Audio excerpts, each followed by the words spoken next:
The opener, it's still lying to you. But Tucker Sargent back in the studio. Hey! We're going to be talking all sorts of things from Robert Kraft to the Bobcat basketball roster to giving away some free wings and much, much more. It is Tutel Nuanez 102.9 ESPN Missoula, as well as statewide SWX Montana Television. Is this the first time you've been on SWX? No, you can't. No, this is a couple others. Okay, I think there's been two.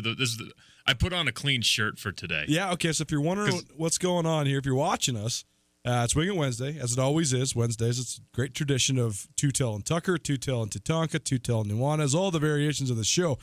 But Tucker's shirt was a little messy, so he's got himself his Despo shirt I got on. a fresh one. So stay tuned because we're going to let you win one of those if you're lucky. I got my Despo hat on. We might have to incorporate this in the giveaway, too, because I know there's a lot of Despo shirts out there around Missoula. Might have to start giving away these hats, too. Thanks to Brian Cody for all this gear. As always, broadcasting to you live from the Kurtz Polaris Studios. Kurtz Polaris, 2904 West Broadway here in Missoula, as well as Highway 83 in Sealy. You can also find them online, KurtzPolaris.com. Go check out all their summer fun stuff they're rolling out for you guys. ATVs, four-wheelers, dirt bikes, everything you need to have fun in the sun, KurtzPolaris.com. Want to check us out online? 1029ESPN.com. There you can find the live stream. Listen to ESPN Radio anywhere in the world, 24 hours a day, 7 days a week, 365 days a year.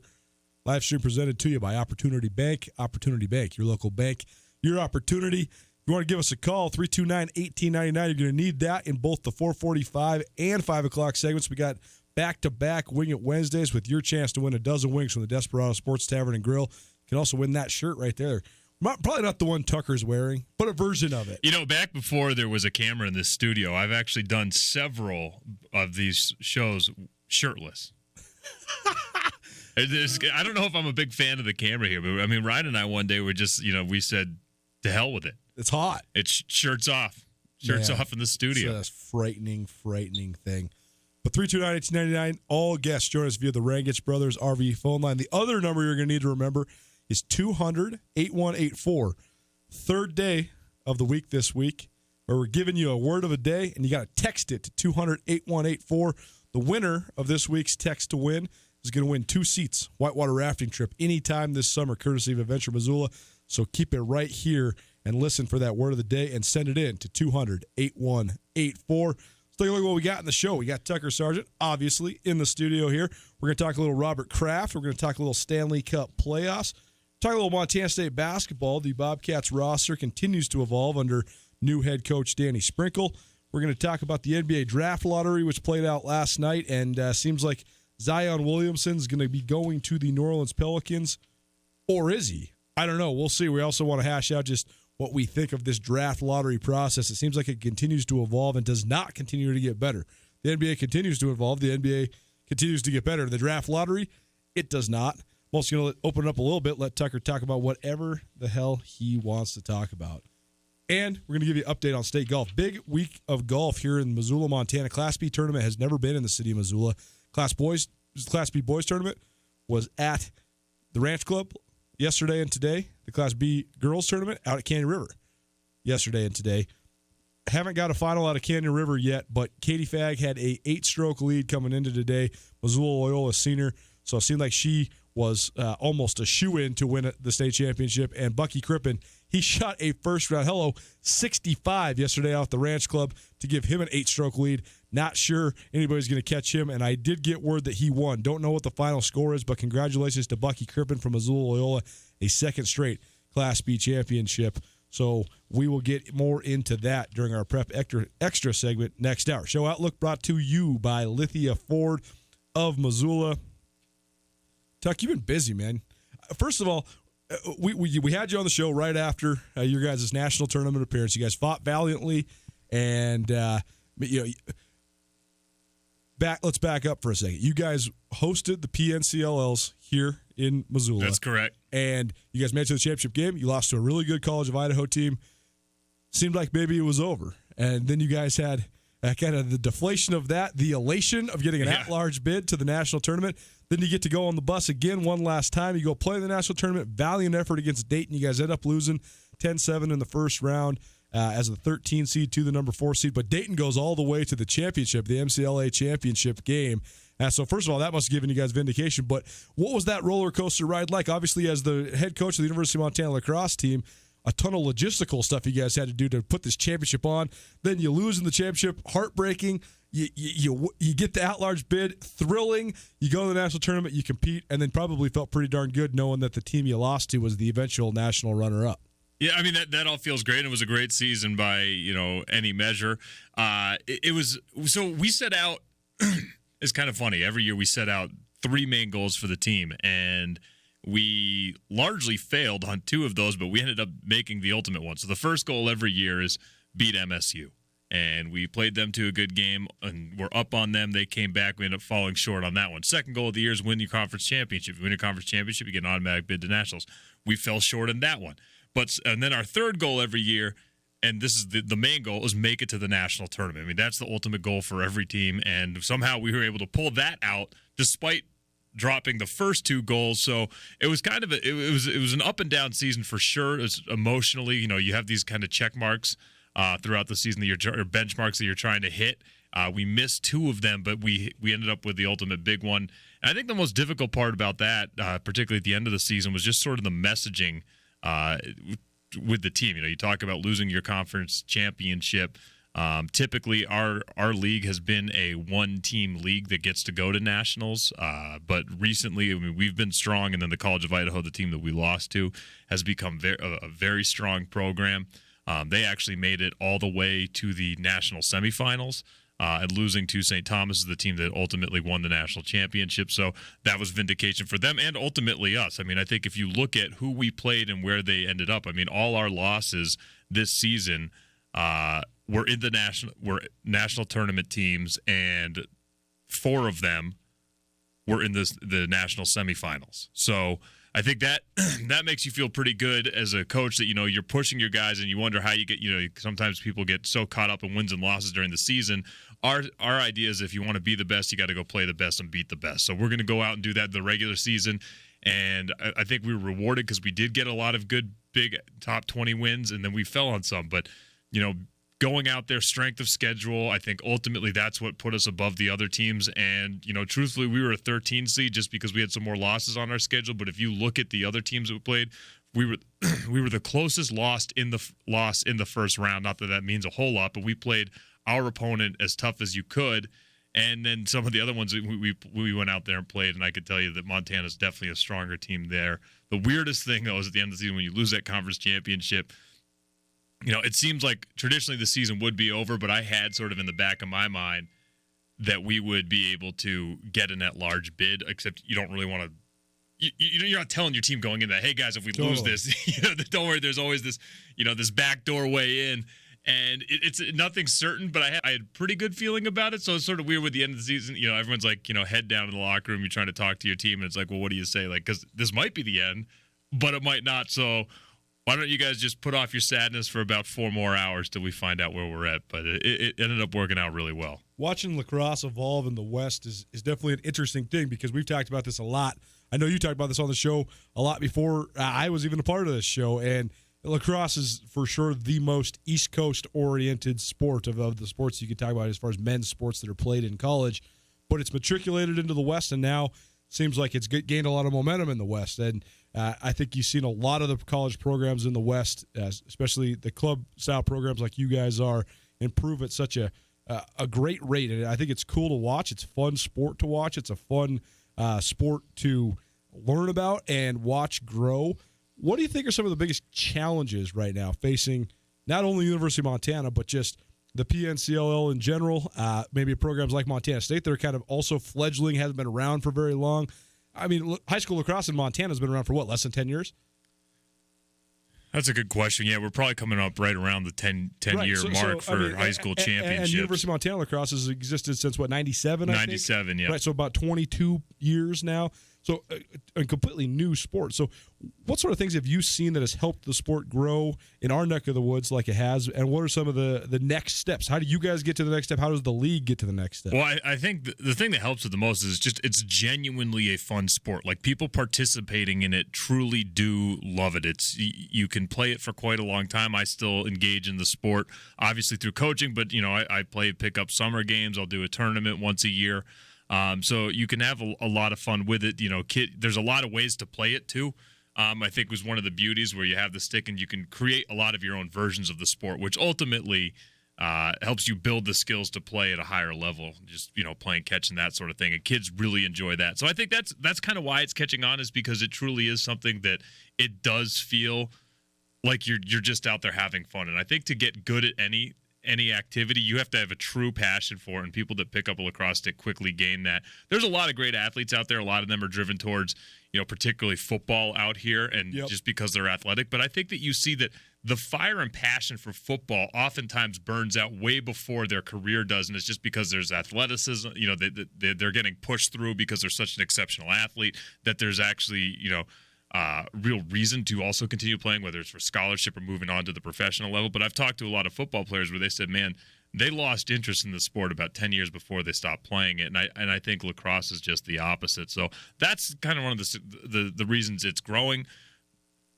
The biggest thing that hinders it's like any sport out here, is our geography. Right. I mean, I blame our geography and population density to hinder the growth of just about anything in Montana. Right. And which is one of the best parts about living. Which is exactly. So it's not necessarily a bad thing. I mean, that's why I love Montana for so many reasons. But if you're trying to grow something new, limited number of people, very far distances between places to go and get games. So that's a massive challenge on the state level for high school. I mean, you're still looking at, I think there's 12 boys teams, but Missoula hosts 3 of those varsity teams. Bozeman hosts 2 of them. Billings hosts 2 of them. So, you're really getting about the 6 major metropolitan areas making up the 12 programs at the high school level. Which, by the way, the state tournament is here in Missoula this weekend, which I'm more than heavily involved with. I got to go out and line all the fields tomorrow, which is why I can't do the show with you. So I'll be out there making sure that the fields at Durham Blaze are all set, and that then the championship. So the preliminary games Friday, Saturday out at the Durham Blazer Fields, and then the championships of both the boys and girls will be in Washington Grizzly Stadium. But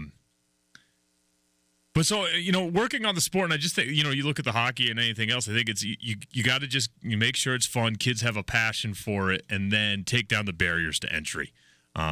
Remove the cost. A good friend of mine who I played lacrosse with here, he's moving back from the Colorado area. He's a high school coach down there. He's coming back here. They just had a baby. Wife's family's from here, so a lot of reasons to move back here. But we're going to be doing a lot of cool things coming up this summer. That's going to be free of charge, just introducing kids to the sport. So once a week, just we provide all the equipment, all the structure, everything. It's going to be just getting, and it could be anywhere from 6-year-olds all the way up to 18-year-olds. And we've got a really cool number of things that's going to be free of charge. This isn't. I'm plugging it because it doesn't even have a name, right? This isn't like a business or anything, but we're trying to introduce more people to it to help grow it, because you do need numbers to continue to make Montana and Montana State. I mean, the more we grow in Missoula, that helps both college programs, that we just got to get those numbers up, that local kids continue to thrive and shine on it, or in the sport. On that exact note, then, let's do a little bit of Coach's Corner. Coach's Corner presented by Opportunity Bank. Opportunity Bank, your local bank, your opportunity. And we'll just keep rolling on that, Tuck, because I do think that the high school element of lacrosse is very compelling. And first of all, tell us, how does high school lacrosse work? Because it's not actually a sanctioned MHSA sport at this exact moment, right? You're correct. I mean, it works just sort of the way that the Legion baseball does, or you look at the Montana hockey. There, it's got its own governing body. Most of the programs do say they're part of a school, but I mean, that's really just a name only. They're not, they're not funded or anything by that, but it's kids from an area, and they just sort of use the school lines as sort of the guidelines for what team you play on. But other than that, I mean, yeah, it's not part of the, what is it, the MHSA, Montana High School? Montana High School Association. Yeah. Yeah. So it's not part of it, but it's run just like any other state tournament. I think currently right now, so there's 12 teams, and all 12 teams do make the playoff, and they try and do it in one weekend. I would like to see them move away from that. I think that's sort of a ridiculous push, and also, like, why is every team make the playoffs? It sort of takes away from it. And it's really not good for the teams that get in that are at the bottom, right? I mean, like say you're Great Falls and they haven't had a particularly strong season. They're going to have to come all the way over to Missoula. They have to play on a Friday, get a Friday night game against a better seed that they really don't stand any chance of winning.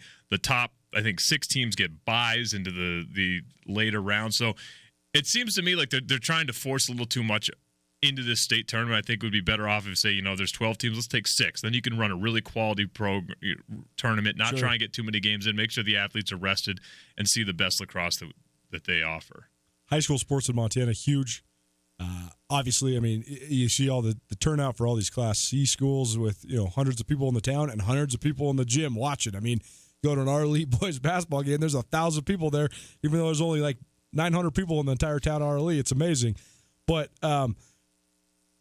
I became sort of smitten with lacrosse watching you guys during the PNCLs. I really thought it was a great sport. I'd watched my cousins play high school lacrosse. They grew up in Coeur d'Alene, and it's a fun sport. And I found myself thinking, this would be something that I would like to try if I was starting all over. If I was in high school, I would love. Yeah, I wouldn't do it now. I mean, in your 30s, it hurts too much. But when you're younger and you're a little more flexible, a little more pliable, I think it's an excellent sport.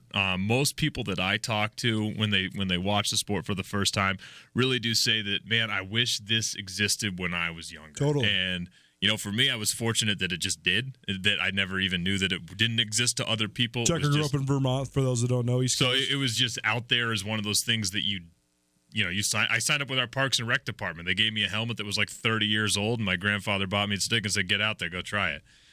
So that's what we're trying to create more opportunities and take down the costs, of having to buy the equipment for kids. And, the more guys that we get to the university when they're done, oftentimes I see if they'll donate their equipment back. So we just, we build up a stockpile that we can just start getting out into the community. Tell people how they can go check this event out this weekend. I believe all you have to do is show up. It's at the Fort, right? Fort Missoula? No, it's not. It's at Dornblazer. Dornblazer. So okay, it's out at Dornblazer. I think, there's games starting at about 6 o'clock on Friday afternoon. There's going to be 2 boys' fields and a girls' fields, and then it's going to be all day out there at Dornblazer on Saturday.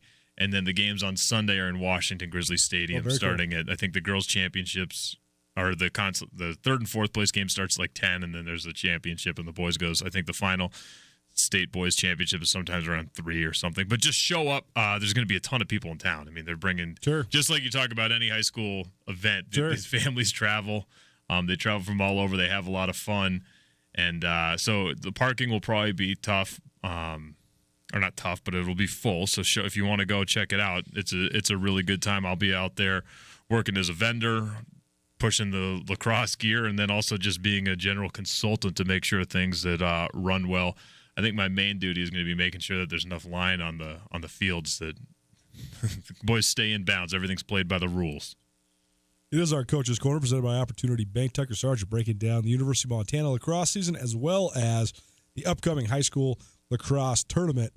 Transitioning out of that, I want to talk to you a little bit about Robert Kraft, the owner of the New England Patriots, a multi-billionaire, arrested in sort of embarrassing fashion at a massage parlor in Florida, and it seemed like it was maybe an entry point to a larger sex trafficking scandal, and it looked ugly.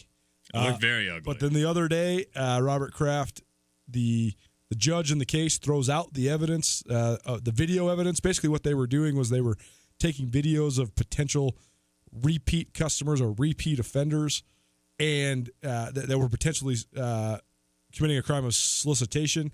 And the judge basically said that was an invasion of privacy, especially to the patrons of this parlor that were getting legitimate massages, as they would say.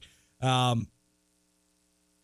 don't know. I want to know where you stand on this. You're a Patriots guy. And sure. To me, it just seemed like broadly this was an ugly story, specifically a sort of sad story because Robert Kraft's in his late 70s. He lost his wife a couple years ago. He was clearly really drunk after the Patriots won the Super Bowl. So you don't really know. You don't want to speculate, but it seems like his personal life maybe not going that great. But then the evidence thrown out. So I guess where are you at just overall with this case? What are your thoughts just on where we're at with sort of this ugly, but maybe not as ugly black eye on Robert Kraft and the Patriots?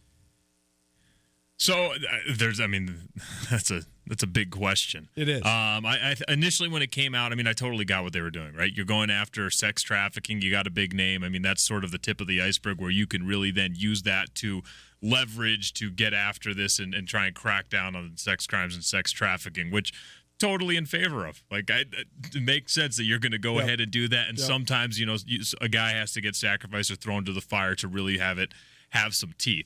That said, I also, I feel for the guy who's the one falling on the sword in that instance as well, right? Because what is the level you're doing? What are the level of your intentions? I think a lot of people, that go into things don't really think about the larger, broader scope. I think that's fair to say for many people. Even when it comes to whether you choose to recycle something or throw it into the trash can. That's sort of a very small example compared to sex trafficking. But, oftentimes what one person's interpretation of something is doesn't really cover for what's actually going on behind the scenes. So there's definitely a level of sympathy there. I don't think that Robert Kraft, if you talk to him one-on-one, is going to be someone who's in favor of sex trafficking. I would say that, yes, that this is I'm taking advantage of this. And I also think that there's some very hard to have sympathy for the guy, saying his life is sad. Certainly personal life, losing your wife of so many years. And they had a very strong bond. They ran the Patriots together. They were, hand in hand for almost everything they did right up until when she passed away from breast cancer. And then, you're kind of in your later years. And you know what? I give a guy a lot of freedom there. If you're at the end of, do you really want to get remarried in your 70s? Do you want to go out and, find another wife and meet some other family and go down that whole road and, not adopt, but bring on, that person probably has kids too. So I can see why you're just kind of, they're saying, well, he's being a playboy. And it's well, at that point, why not? You want to go have some fun and have meaningless relationships and whatever, go ahead. Who am I to care? But also in general, when they were trying to push out the sex tape, I thought that was sort of why do they need to show Robert Kraft's? If they're going to show one sex tape, are they going to show all of them? Because I get that his name is the biggest or the most famous name, but the acts, so why do you have to release that one tape versus any other tape other than just that it's a name? And that seemed to me sort of kind of a ridiculous thing. If you can have the whole court case or trial or whatever it is and do that, and the people in the court are the people that are prosecuting it, if they see the tapes and that's, goes to the jury and that helps them find out what the ultimate judgment's going to be, that's fine. But I think just publicly, first off, I don't want to see it. I'm not even sure what it was. Initially it sounded like it was far worse than I think what ultimately ended up coming out. But again, that's not for me to judge. But just in general, I think you see a lot of going after popular names to make a point. And I get why you do that, but I'm just more curious to you is what do you think the validity is of that? Just because you're famous now that also you're equally to be held a whipping post. And not to get too political into this exact specific situation, but I do worry that the public perception of this is going to be tainted because Robert Kraft is worth $7.7 billion. I wonder if people are thinking, oh, well, the videos aren't getting released because he's somehow using his money and his power to make sure that the tangible video evidence is not released. But what I think is I'll tell you, if I had $7.7 billion, I would make that sure. Totally. I would allocate some funds to make sure that didn't happen as well. I don't think that's the case here. I think this is the case of the judge enacting the truest version of the law and protecting privacy, because regardless of what is on the videos or not, I don't know what this Florida state law specifically says, but videotaping and recording people without their knowledge that's illegal. That's very illegal. And it's just like if I was to tap your phone and record conversations of you and then try to use it against you. If you're a person of interest through a federal investigation, that's one thing. But I just feel like it's a very slippery slope when you have unwarranted or unconsented recordings of any sort being made of people. And so completely. I think that's one of the things that we're constantly fighting right now. You see in the news that, was it New York City or one of the major cities that just is disallowing facial recognition technology just on their general surveillance of the city. And I think that this is a much bigger scope than we need to get into right now. Totally. But I think that there is an element of privacy that I think everyone should be afforded, and that's why I don't have what are those called, Alexas, and there's no way I'm putting those in one of my house. And I'm not a paranoid person, but I mean, I'll be going down the street and all of a sudden my phone says something, and it's like talking back to me because I said something that sounded close to "Hey Siri," and then next thing you know, she's chiming. There she goes. His Look phone at that. comes on right there. Imagine he did that. It's amazing. And it doesn't even have to be those exact words. So, I mean, there's a lot of things that I think people do need to be careful about. And I think just as a society, we got to watch, how far do we push it? And I think when you look at someone who has money that is famous, they all of a sudden feel like they're out of your realm, that they're not they're not on the same level as everyone else. And people get comfortable saying, oh, well, they've got all this money and their life's so great, so we can tear them down. And, I kind of disagree with that. I mean, was it Steve Sarkisian when he was the coach of USC and he went out there and kind of had that sort of public embarrassment of his pep rally where he was drunk on the thing? And I mean, people were laying into him for being like that. And I think, it's like, dude messed up. Guy had a problem, and he's just the fact that happened alone would be enough embarrassment for everyone else. But then you get to a level where you're making this kind of money and everyone just feels like it's really okay to tear you apart. And I don't know. I feel sympathetic towards them. And I feel sympathetic. Everyone was going after Robert Kraft for, sounding fairly drunk after the Super Bowl. And I agree he did. I mean, I don't know what his BAC was, but the eye test, which I think is pretty good, definitely seemed like he had a few too many. But you know what? Have you ever seen, I mean, who wouldn't be? That's the other thing. It's like, oh man, you're interviewing a guy who's like his whole year was built around trying to get to this point. He's celebrating, he's having a good time. And it's perhaps the most unlikely Super Bowl that they've ever won. Absolutely. And then you go ahead and you throw him with a bunch of dudes asking him all these ridiculous questions. Like, how do you feel? It's like, dude's stoked.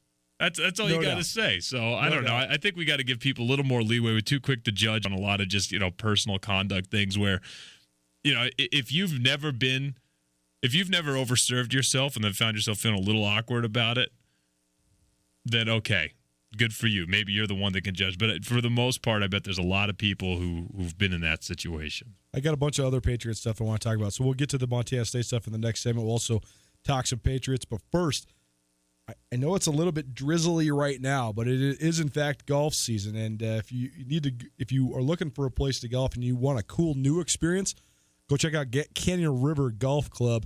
They got these new golf carts. They're outfitted with what they call the Shark Experience. So this thing is surround sound, so you can listen to not only music, but also podcasts, radio shows. You can listen to Two Tell Nuanez if you want. If you want to go play around in golf and listen to us right here, you can listen to it on the Shark Experience out at Canyon River. Well, they also have brand new GPS, tells you where all the hazards are. You can shape your shots. It's really cool, really fancy, and a really good addition out there at Canyon River Golf Club. So go check them out. Go get a golf cart out there. The carts themselves are brand new, too. Got some zip on them, and really fun, really great place to play. The other thing about the Shark Experience, they have the live ticker. So say you're playing an evening round and an NHL game's going on or something like that. You got the scores.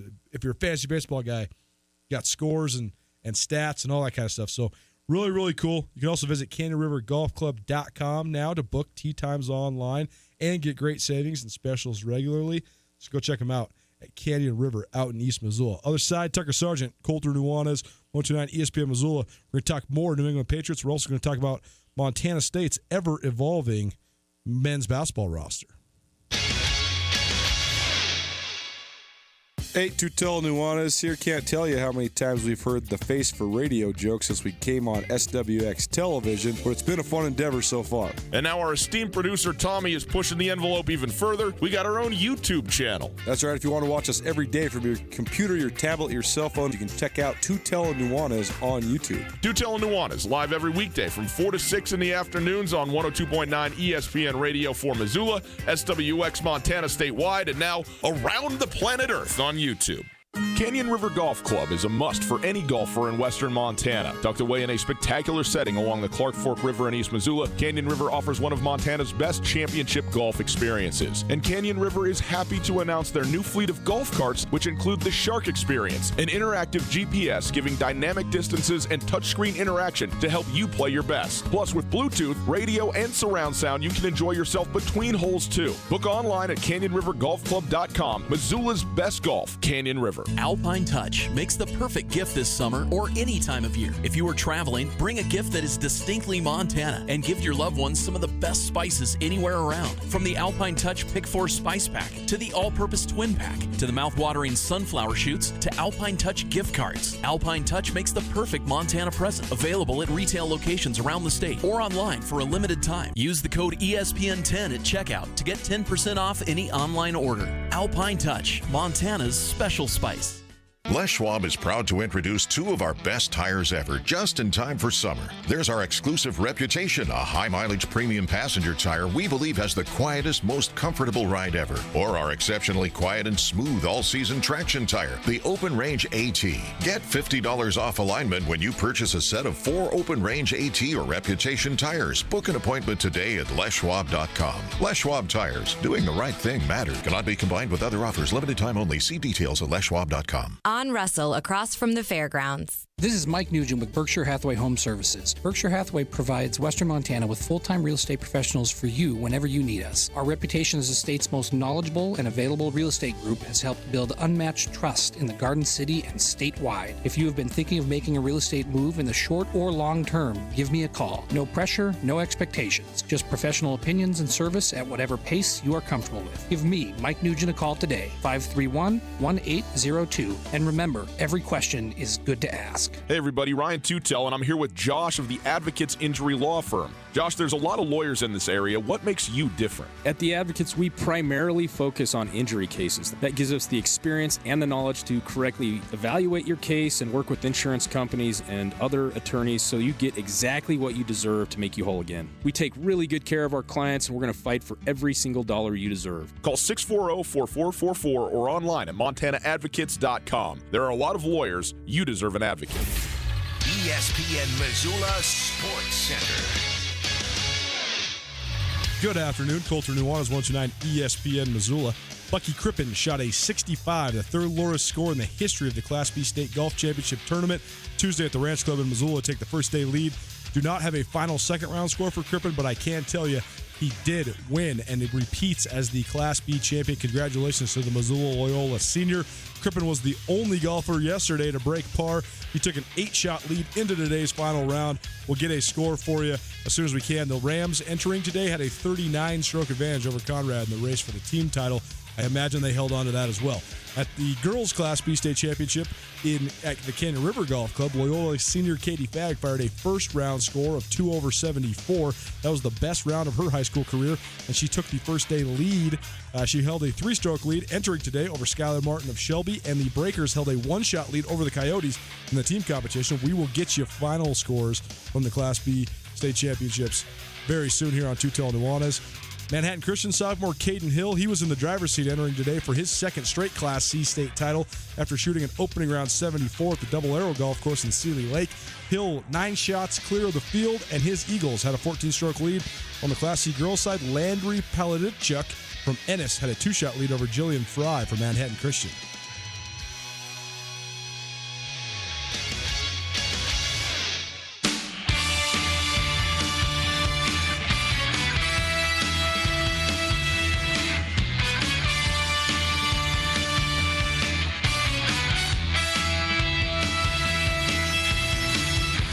Nuanez 129 ESPN Missoula, broadcasting to you live from the Kurtz Polaris studios.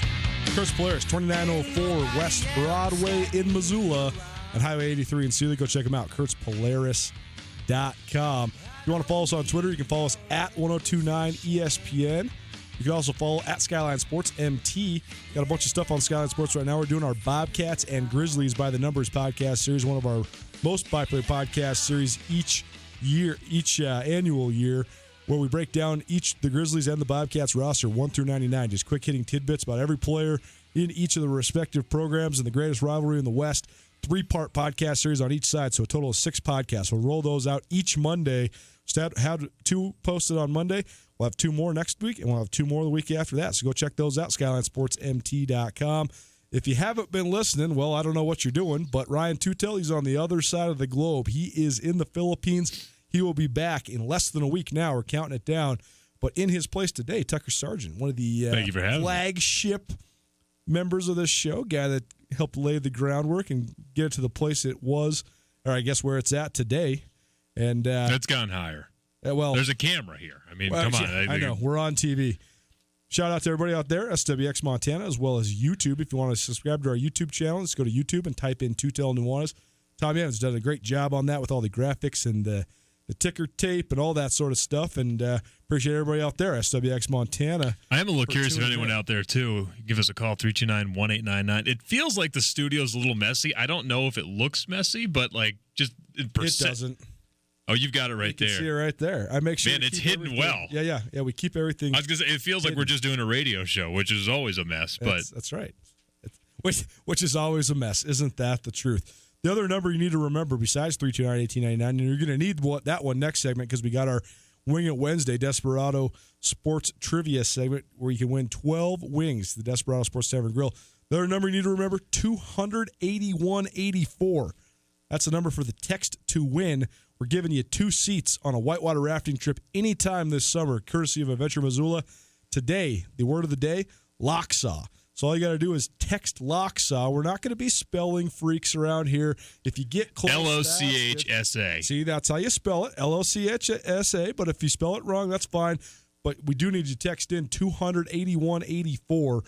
Word of the day is Locksaw. We will pick a winner on Friday for that whitewater rafting trip, courtesy of Adventure Missoula. Tucker Sargent, we were talking New England Patriots, specifically Robert Kraft, but I want to ask you a little bit more about the lay of the land with the Patriots. Before that, though, just got to get some news out there, and we'll break this down a little bit more tomorrow. Maybe try to get Brooks Nuanez on the line to break down the Montana State basketball roster. But Danny Sprinkle, first-year head coach at Montana State, he added 2 more players to his first recruiting class.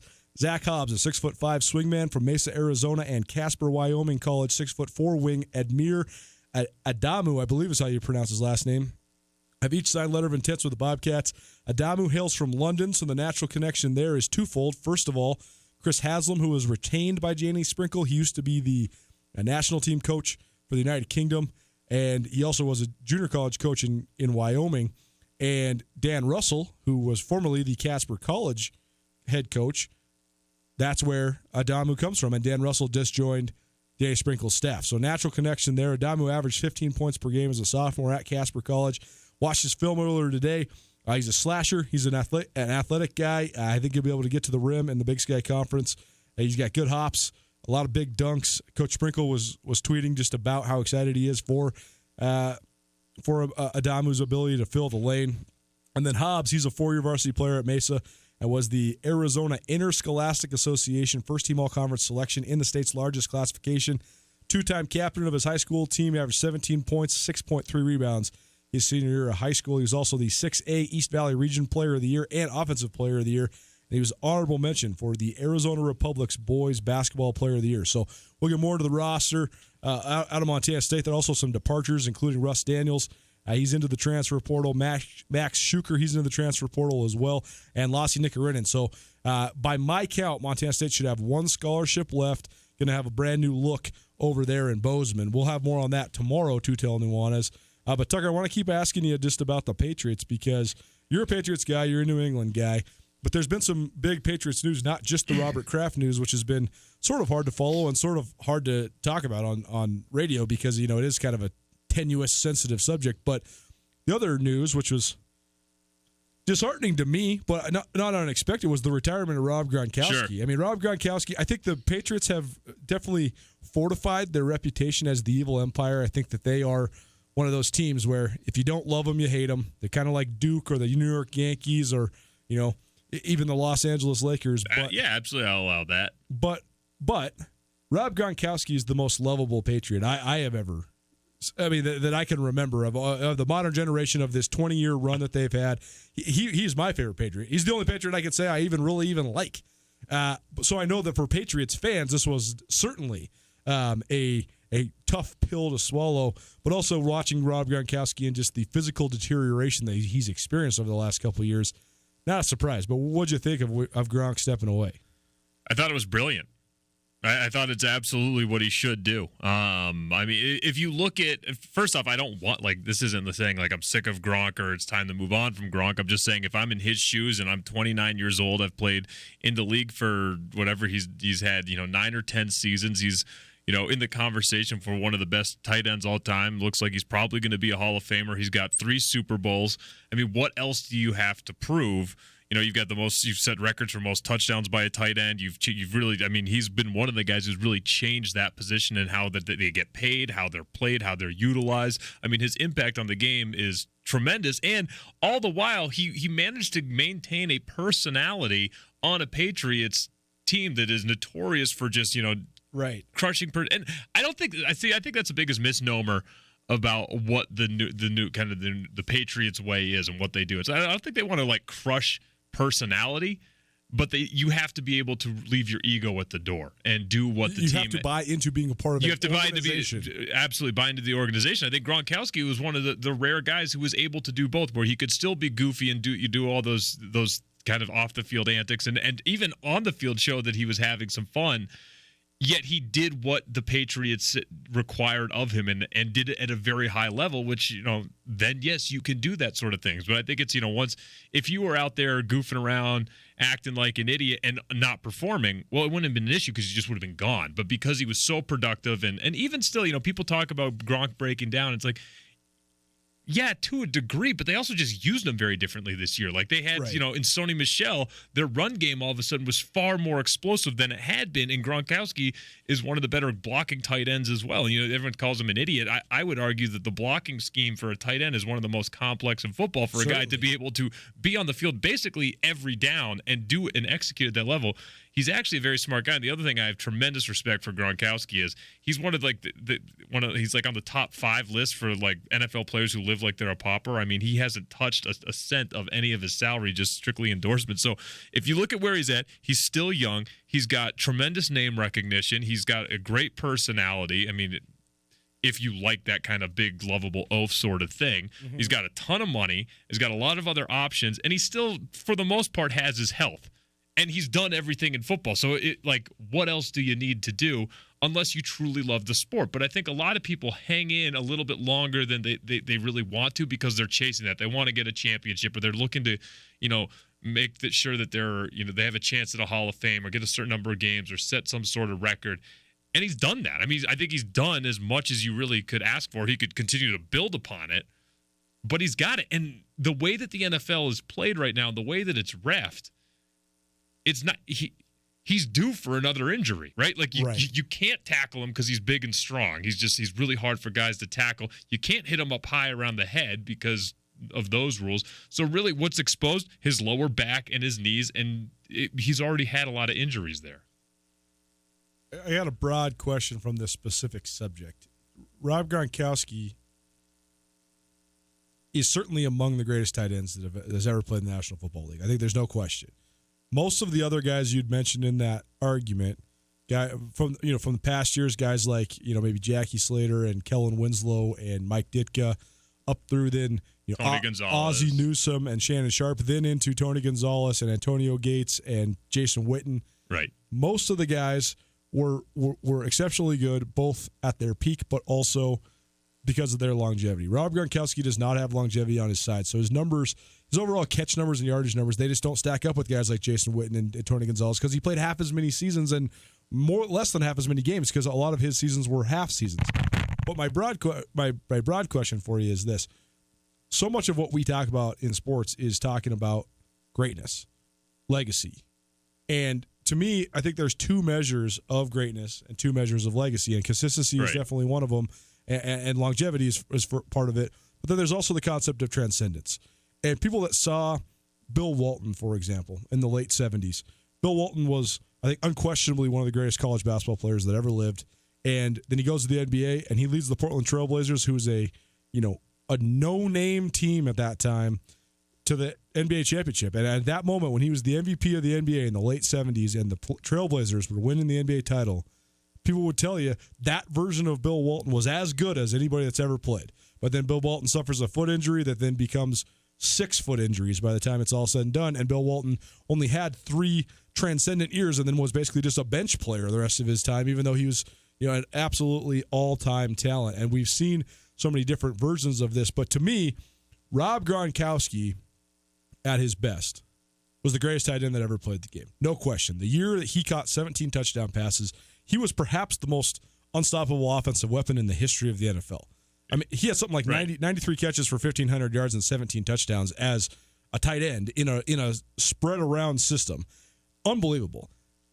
So I guess where are you at with weighing, a guy like Tony Gonzalez who plays 18 years in the league but never goes to the Super Bowl, never wins a Super Bowl, but is incredibly consistent and just this modicum of consistency, or Gronkowski, the peak that he had. It's funny being a Patriots fan. I'm going to say this, but I think the measure of how good someone is by the number of Super Bowls that they've won, particularly at one of the position players, is sort of a silly measure. It's hard. Joe Thomas is one of the great left tackles of all time, and Joe Thomas won 50 games in his 10-year NFL career for the Browns the whole time. Right, and certainly some people affect how your team does more than others, right? Like as an offensive lineman, you're one of 6 guys out there. You're real, and you have to work as a unit. So Super Bowls there to me mean absolutely nothing.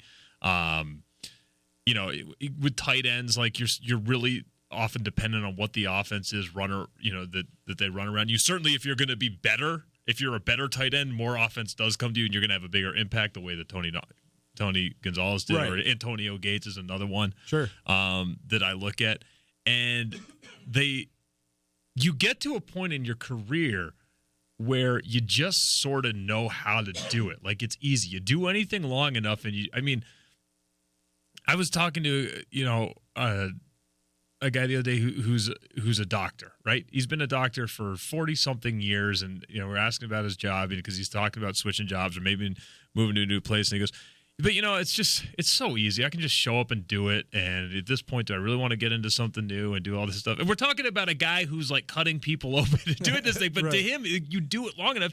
It's the same thing that you look at Antonio Gates. Sure. He's a shell of his former athletic self. No doubt. And he still produces because you just kind of get you understand. Savvy. You become savvy. And you see this guys with later in their career. So I think that there's definitely that's a major factor into what your legacy was and when you talk about who's the greatest or whatever. But like you said, there's something for transcendent. When you're playing at the peak of your ability, how good are you matched up against everyone else's peak or what they're throwing at you? And I think that to me is one of the I don't know, you could have the argument of what matters more. I don't really care. I really love greatness. And this is why I was a Tiger fan in the early 2000s, because I don't know the history of. I do now, but at the time I didn't really know the history of golf or appreciate it. But what I could tell that this was just awesome, and that you've got an opportunity to watch something firsthand that's truly just spectacular. Just appreciate it. You don't even have to get caught up in the argument. I think it's just it happens so rarely that you get to see this, and there's many forms of it. It could be the way that Gronkowski played that season, and he's had a number of seasons. I really argue 5 of his 9 years in the league were just truly stupendous, and then the other 4 were just great. And when healthy, he was unstoppable almost always. Almost always. And I think that, and there's snippets of all that over there. I think that's what's so great about sports is appreciate those moments. Appreciate when you got a guy like Gronkowski doing something that's just better than everyone else. Appreciate Tiger Woods when he's out there playing golf at a higher level than anyone else. And you know what? I'll plug the pitch.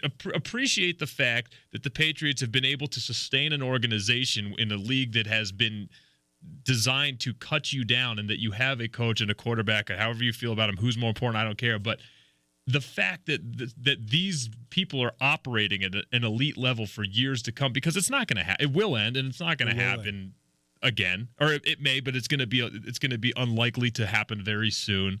So I think those are the things that you just got to appreciate. And I know a lot of people are going to get on me about the whole Patriots thing there, and I get it. You're sick of it. You love parody. And look, if this wasn't where I was from, I would root against them too. So I fault no one for that. But it's just cool, and that's kind of where I'm at on Gronk, because Is he the greatest of all time? I don't know. Did he play the greatest anyone's ever played it? I think so.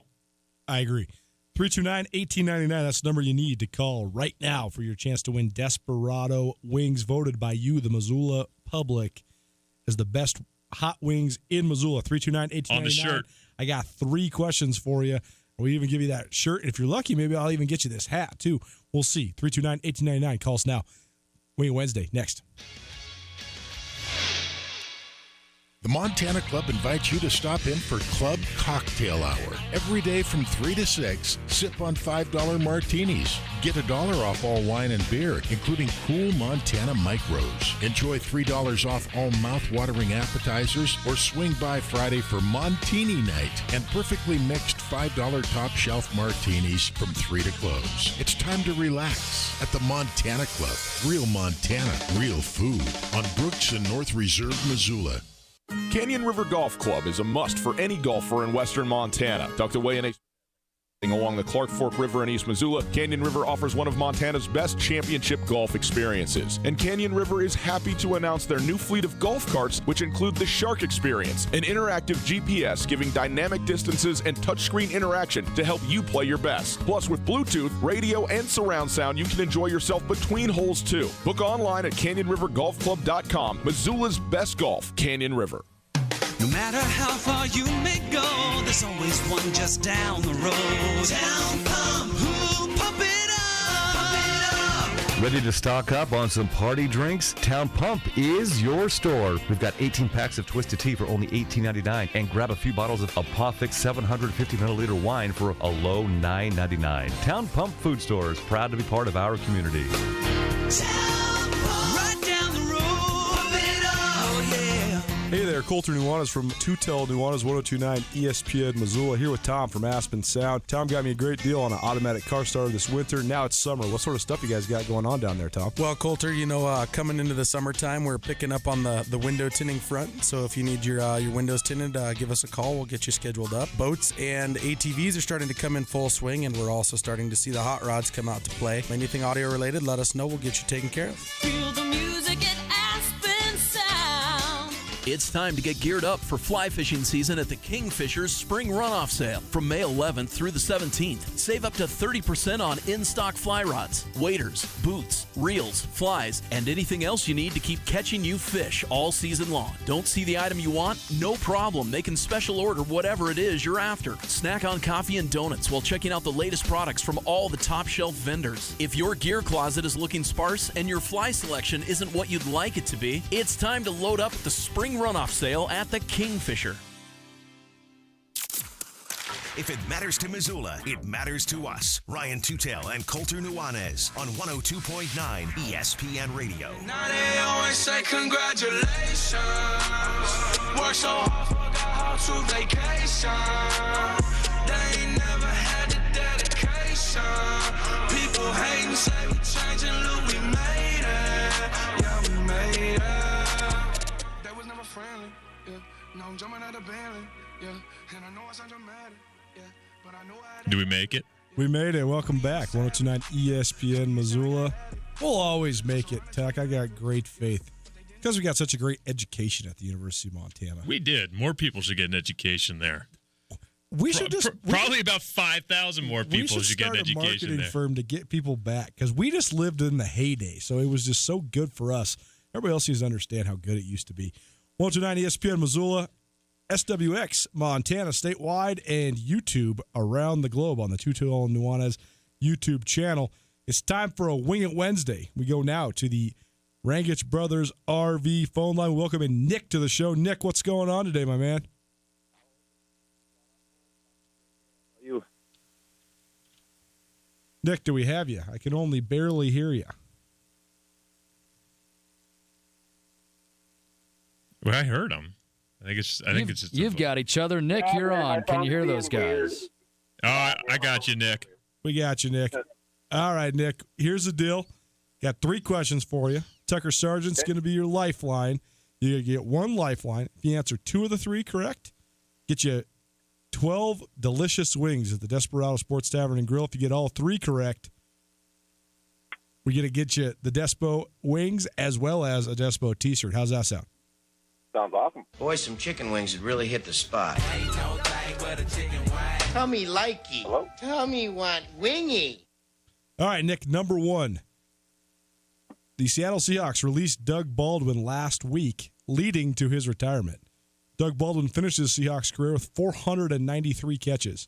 Name one of two Seahawks receivers who caught more passes than Doug Baldwin in his Seahawks career. Oh, man. Going to have to guess Percy Harvin? We're going to come back to this one, or I'm going to let you use your lifeline. Don't use your lifeline. Yeah, but I'll probably have to use the lifeline on that because I'm not super familiar with the Seahawks. Okay, let's put that one on pause for a second. We'll circle back around. We're going to let you keep your lifeline. We're also going to let you get these next two underway first. So, number two, we talked about Rob Gronkowski in the last segment. Rob Gronkowski, he caught 67 touchdowns in his decorated NFL career.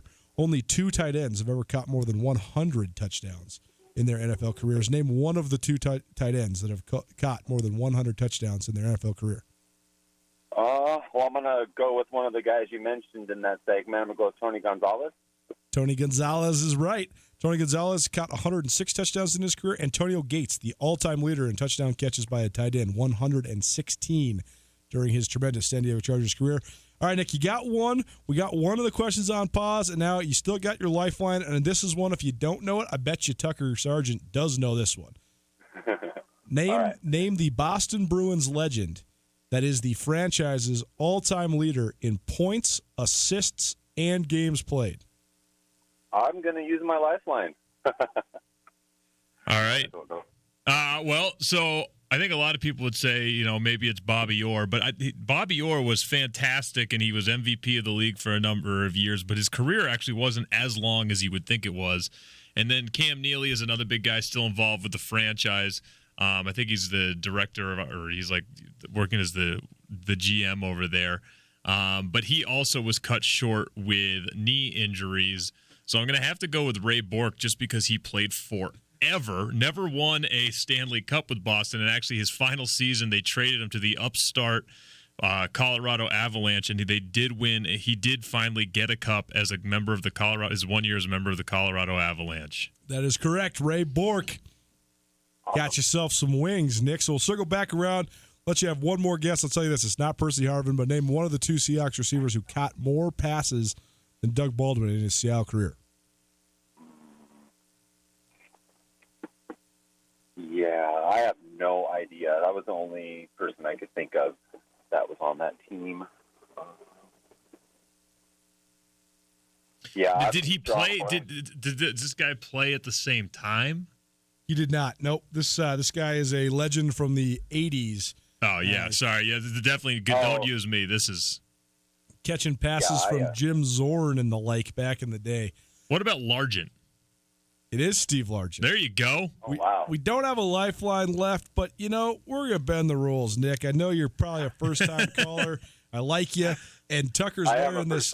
And I noticed. That's great. Thank you so much for calling. So you could get fresh wings, but the shirt you're going to get is actually the one I'm wearing. So I'm going to give you the shirt off my back since it was. I felt like it was a big part of that win. Hey, there you go. You were a huge part. Love it. Good teamwork, boys. We'll get you Desperado wings and a shirt, Nick. Appreciate first-time callers. Keep on listening, man. We appreciate you for listening in. Give your information to Tommy. He'll get you all set up. All right. Thank you, guys. Every day. Love it. Thank you. Love it, love it. Love first-time callers. Love long-time listeners. Thank you. Hour number one in the books. Hour number two, got some more wings to give you. We're also going to talk a little bit about the NBA Draft Lottery. We're going to let Tucker Sargent burn on whatever he wants. And I got official results from the State B boys and girls golf tournaments. Tutel Nuanez. Canyon River Golf Club is a must for any golfer in western Montana. Tucked away in a spectacular setting along the Clark Fork River in East Missoula, Canyon River offers one of Montana's best championship golf experiences. And Canyon River is happy to announce their new fleet of golf carts, which include the Shark Experience, an interactive GPS giving dynamic distances and touchscreen interaction to help you play your best. Plus, with Bluetooth, radio, and surround sound, you can enjoy yourself between holes too. Book online at CanyonRiverGolfClub.com. Missoula's best golf, Canyon River.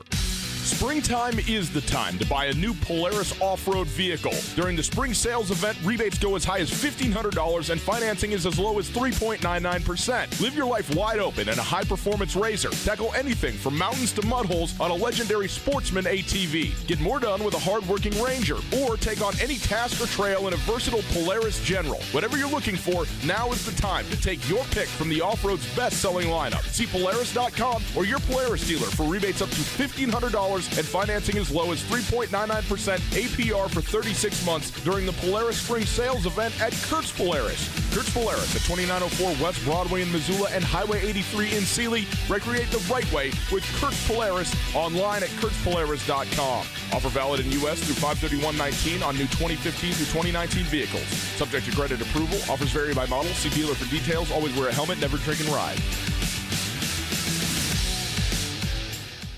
It happens. You're positive you put your bank card back in your wallet, but the next time you need it, it's missing. Avoid the panic and take control with the MyCard app and debit card from Farmers State Bank. Our app lets you control your debit card and securely turn it off right from your phone. Safe, secure, instant. MyCard is available only at Farmers State Bank. Ask about it at any of our 9 locations or learn more at farmersebank.com. Farmers State Bank, member FDIC. Hey folks, Ryan Tutel, and I'm here with Josh of The Advocates. Josh, do most injury accidents end up in court? Luckily, most personal injury cases can be settled out of court through a fair negotiation with an insurance company. However, sometimes it is necessary. I'm prepared to do whatever it takes to get a fair settlement. Luckily, most personal injury cases can be settled out of court with a fair negotiation with the insurance company. However, I'm prepared to do whatever it takes to get the right settlement for you. It's Josh at The Advocates, 640-4444, or online at montanaadvocates.com. Some so-called sports bars, you spend so much time fighting to see the TV, you're better off just staying home. Others show the game, but a basket of stale rye chips is not exactly your idea of a good game grub.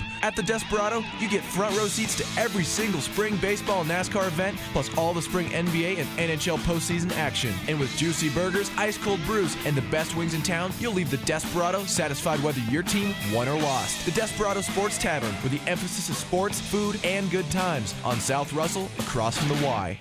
ESPN Radio for Western Montana. KKVU HD3 Stevensville and 102.9 FM on K275BS Missoula. ESPN Missoula Sports Center. Good afternoon. Coulter Nuanez, 102.9 ESPN Missoula. Bucky Crippen shot a 65, the third lowest score in the history of the Class B State Golf Championship Tournament Tuesday at the Ranch Club in Missoula to take the first day lead. Shout out to Vince Bagby from SWX Television. He just texted me the final results. Crippen with a second day 75 to claim his second straight Class B title with an overall score of 140. The Loyola boys, they come in at a cool 639 strokes, which was a whopping, do the math, 50 strokes more than Conrad. So the Rams, the Class B State Boys champions. Out at Canyon River, Katie Fagg shot a first round 74, the best round of her high school career. She entered the second round and final round today at Canyon River with a 3-stroke lead over Skylar Martin of Shelby. Fagg, a Missoula Loyola senior, shot at 82 on day 2 to finish at 156 and earn the state championship. The Loyola girls, they shot a 356 on day 2 to blow past Shelby. They had a slim lead coming into today, but they beat the Coyotes by 40 strokes to win the Class B State Girls Championship.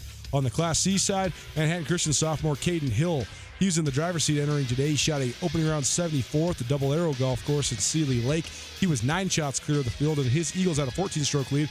Looking for real-time results there. We'll get them to you as soon as we have them.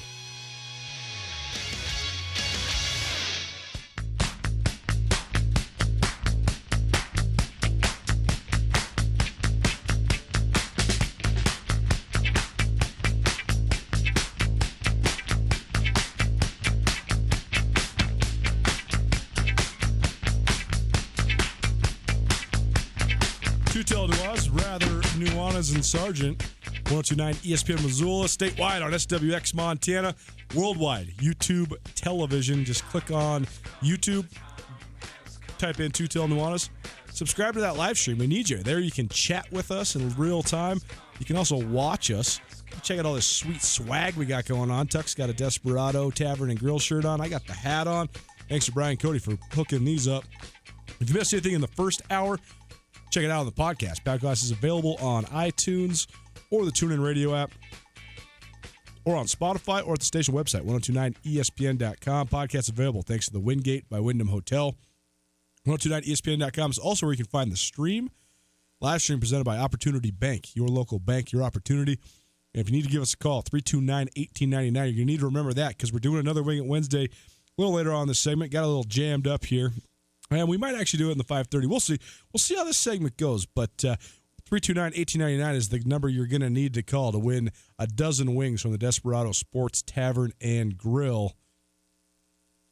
Before we get into a little bit of Tucker's thoughts, I like giving Tucker an open mic because he always has stuff to talk about. But first, we got to talk about the NBA Draft Lottery last night. Draft Lottery played out, and it didn't go how expected. Phoenix Suns had the worst record in the NBA by a long shot. They end up getting the number 6 pick.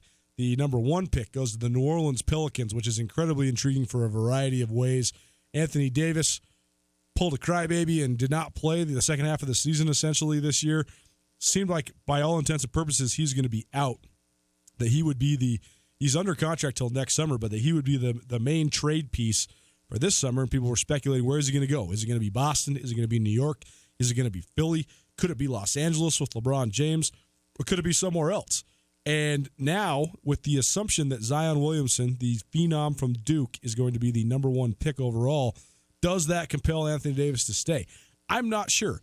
Do the Pelicans maybe trade that pick and try to get something back in return? Do they package it with Anthony Davis to go get a superstar and start from scratch? I've heard, maybe trying to make a trade that includes Anthony Davis and get Ben Simmons. I'm not sure, but the Memphis Grizzlies, they get the number 2 pick. The New York Knicks, which are just so hungry for Zion Williamson, they get the number 3 pick. And out of nowhere, the Los Angeles Lakers leapfrog the Phoenix Suns, and they get the number 4 pick. So this is very, very interesting the way it's all going to play out. It makes the NBA even more intriguing when it comes to off-season roster and personnel moves. But I just think that the way that the draft lottery has evolved it's become so strange. It's not transparent. It used to be you saw all the balls in the lottery machine and they're picking them out, and then now it's behind closed doors. The picks are announced in kind of a strange fashion. And aside from that, Sean Rainey from SWX Montana, he called in the other day, given his theories on how to fix the draft lottery. He thinks there needs to be a tournament and the winner gets the number 1 pick. I'm not so sure about that because I think that just perpetuates a hierarchy and that you'd have some bottom feeders that just stay bottom feeders. I think you do need to, for a healthy league, you need to give some advantages to the teams that are the worst teams. But on the other hand, tanking is a real issue in the NBA. But the thing that's so ironic is that tanking in the NFL works because if you have the worst record in the league, you get the number 1 pick. Tanking in baseball works because if you have the worst record, you get the number 1 overall pick. The Phoenix Suns just tank-a-palooza. They just won 18 games, and they get the 6th pick. This draft is top-heavy. You got Zion Williamson. You got Ja Morant. You have R.J. Barrett. After that, it's a crapshoot. You don't have a guy that can save your franchise. Well, but if you look at this, too, I mean, like, the NFL and baseball, the number 1 pick doesn't really change football a little bit because, typically you're going to be looking for a quarterback or something like that. Sure. That's kind of where it's going. Or, a major game-changing player that you can kind of build around. But there's so many other guys and there's so much burnout and just not sure things. And one player can't change the complexion of your team exactly. So like, it's funny that the teams where you can tank and you don't really see it that as much of an issue. Certainly, yeah, there's definitely times in football where you're like, well, this team isn't really trying anymore. Baseball, you can, you'll see them just, they sell. It's when they come to the trade lines, it's a buying team or a selling team. Where are they at? But most of what baseball's doing is you're looking for prospects, and it's a longer-term sort of thing. In basketball, you really can turn your team around in one year. I mean, sign one guy totally changes how the thing is, what the draw, and not just how you play, but also the fan excitement, all those other extracurriculars that come with having a big name guy or just some excitement to sell tickets and everything else in the health of your franchise. One person makes a way bigger impact in the NBA. So I get why you have the lottery to. I mean, like, you look at what Philadelphia did. They said, no, we're tanking for like 5 straight years. And it worked. Like, Philadelphia is a far better team than they were before they started this long-term rebuild, and they went through a couple GMs and a couple coaches in that time, which I think is sort of funny. It's like, how can you go through GMs and coaches? This is now we're talking about Philadelphia, when your whole goal was to just be crappy anyway, and then you fire guys for not executing. I think that was sort of weird. But Brett Brown has been there for most of the process, the head coach, and the Brian Colangelo firing in Philadelphia was more because Brian Colangelo had burner Twitter accounts and was talking mess about it to players on his team anonymously. Definitely not a good look. Regardless, though, it is sort of ironic that there was performance standards for a front office that is being intentionally horrible. But no, I feel like it's interesting that what you're saying is so right, because especially when you have a once-in-a-generation guy like Zion Williamson. I'm not sure what Zion Williamson is going to become as a player, but his star power is unquestionable. He's going to be one of the most marketable, popular, and famous guys in the NBA. And I mean, what he's got going for him is just name. I mean, there's no one else. He's not even sharing a name with anyone like that. So I think that's I mean, look at the stars.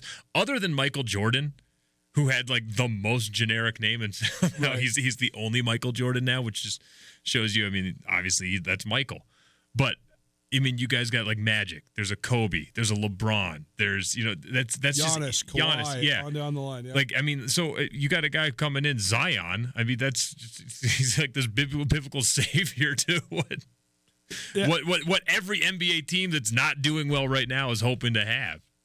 Yeah, I think it's just definitely interesting because the NBA draft lottery has been ripe with controversy basically since its inception. There's a lot of people that think that, that envelope that David Stern drew back in 1985 when Patrick Ewing went to the New York Knicks, that envelope had been sitting in the freezer for a couple days. Got a little cold feel.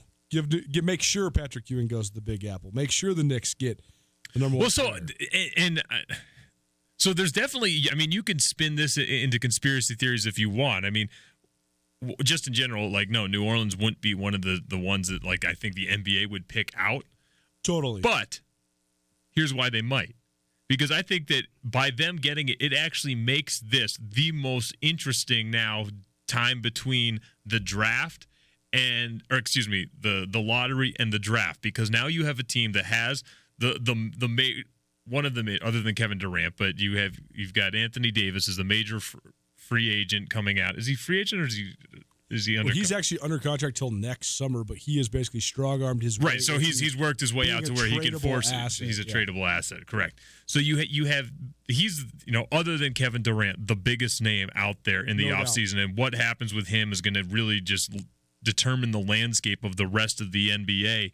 And so now you have, and then also they want him to go to New York, but New York got 3. Now 3 isn't that far from 1, so it's not like it's unrealistic that you couldn't move from 3 to 1 without. I mean, you'd have to give up a lot. I mean, this is a once in a generation player, and New Orleans definitely wants this guy on their roster. But now you have New York's like not there, but they're there enough where they could almost do some things. So I think it's just interesting that where the conspiracy theory views, they put him in the most interesting place to have the most dynamic situations talked about. Now, can you package them? Does this retain Anthony Davis? Is New York close enough where they're going to sell the farm to get their guy that they wanted? And I think that there's a lot of really interesting things that come to it, and it's perfect filler for the NBA between the lottery and the draft. The other things to remember: 1, after Hurricane Katrina, the Pelicans, when they were the Hornets, were in a state of disarray. They almost went bankrupt. The NBA basically took the franchise over, like bought the franchise to make sure it stayed afloat.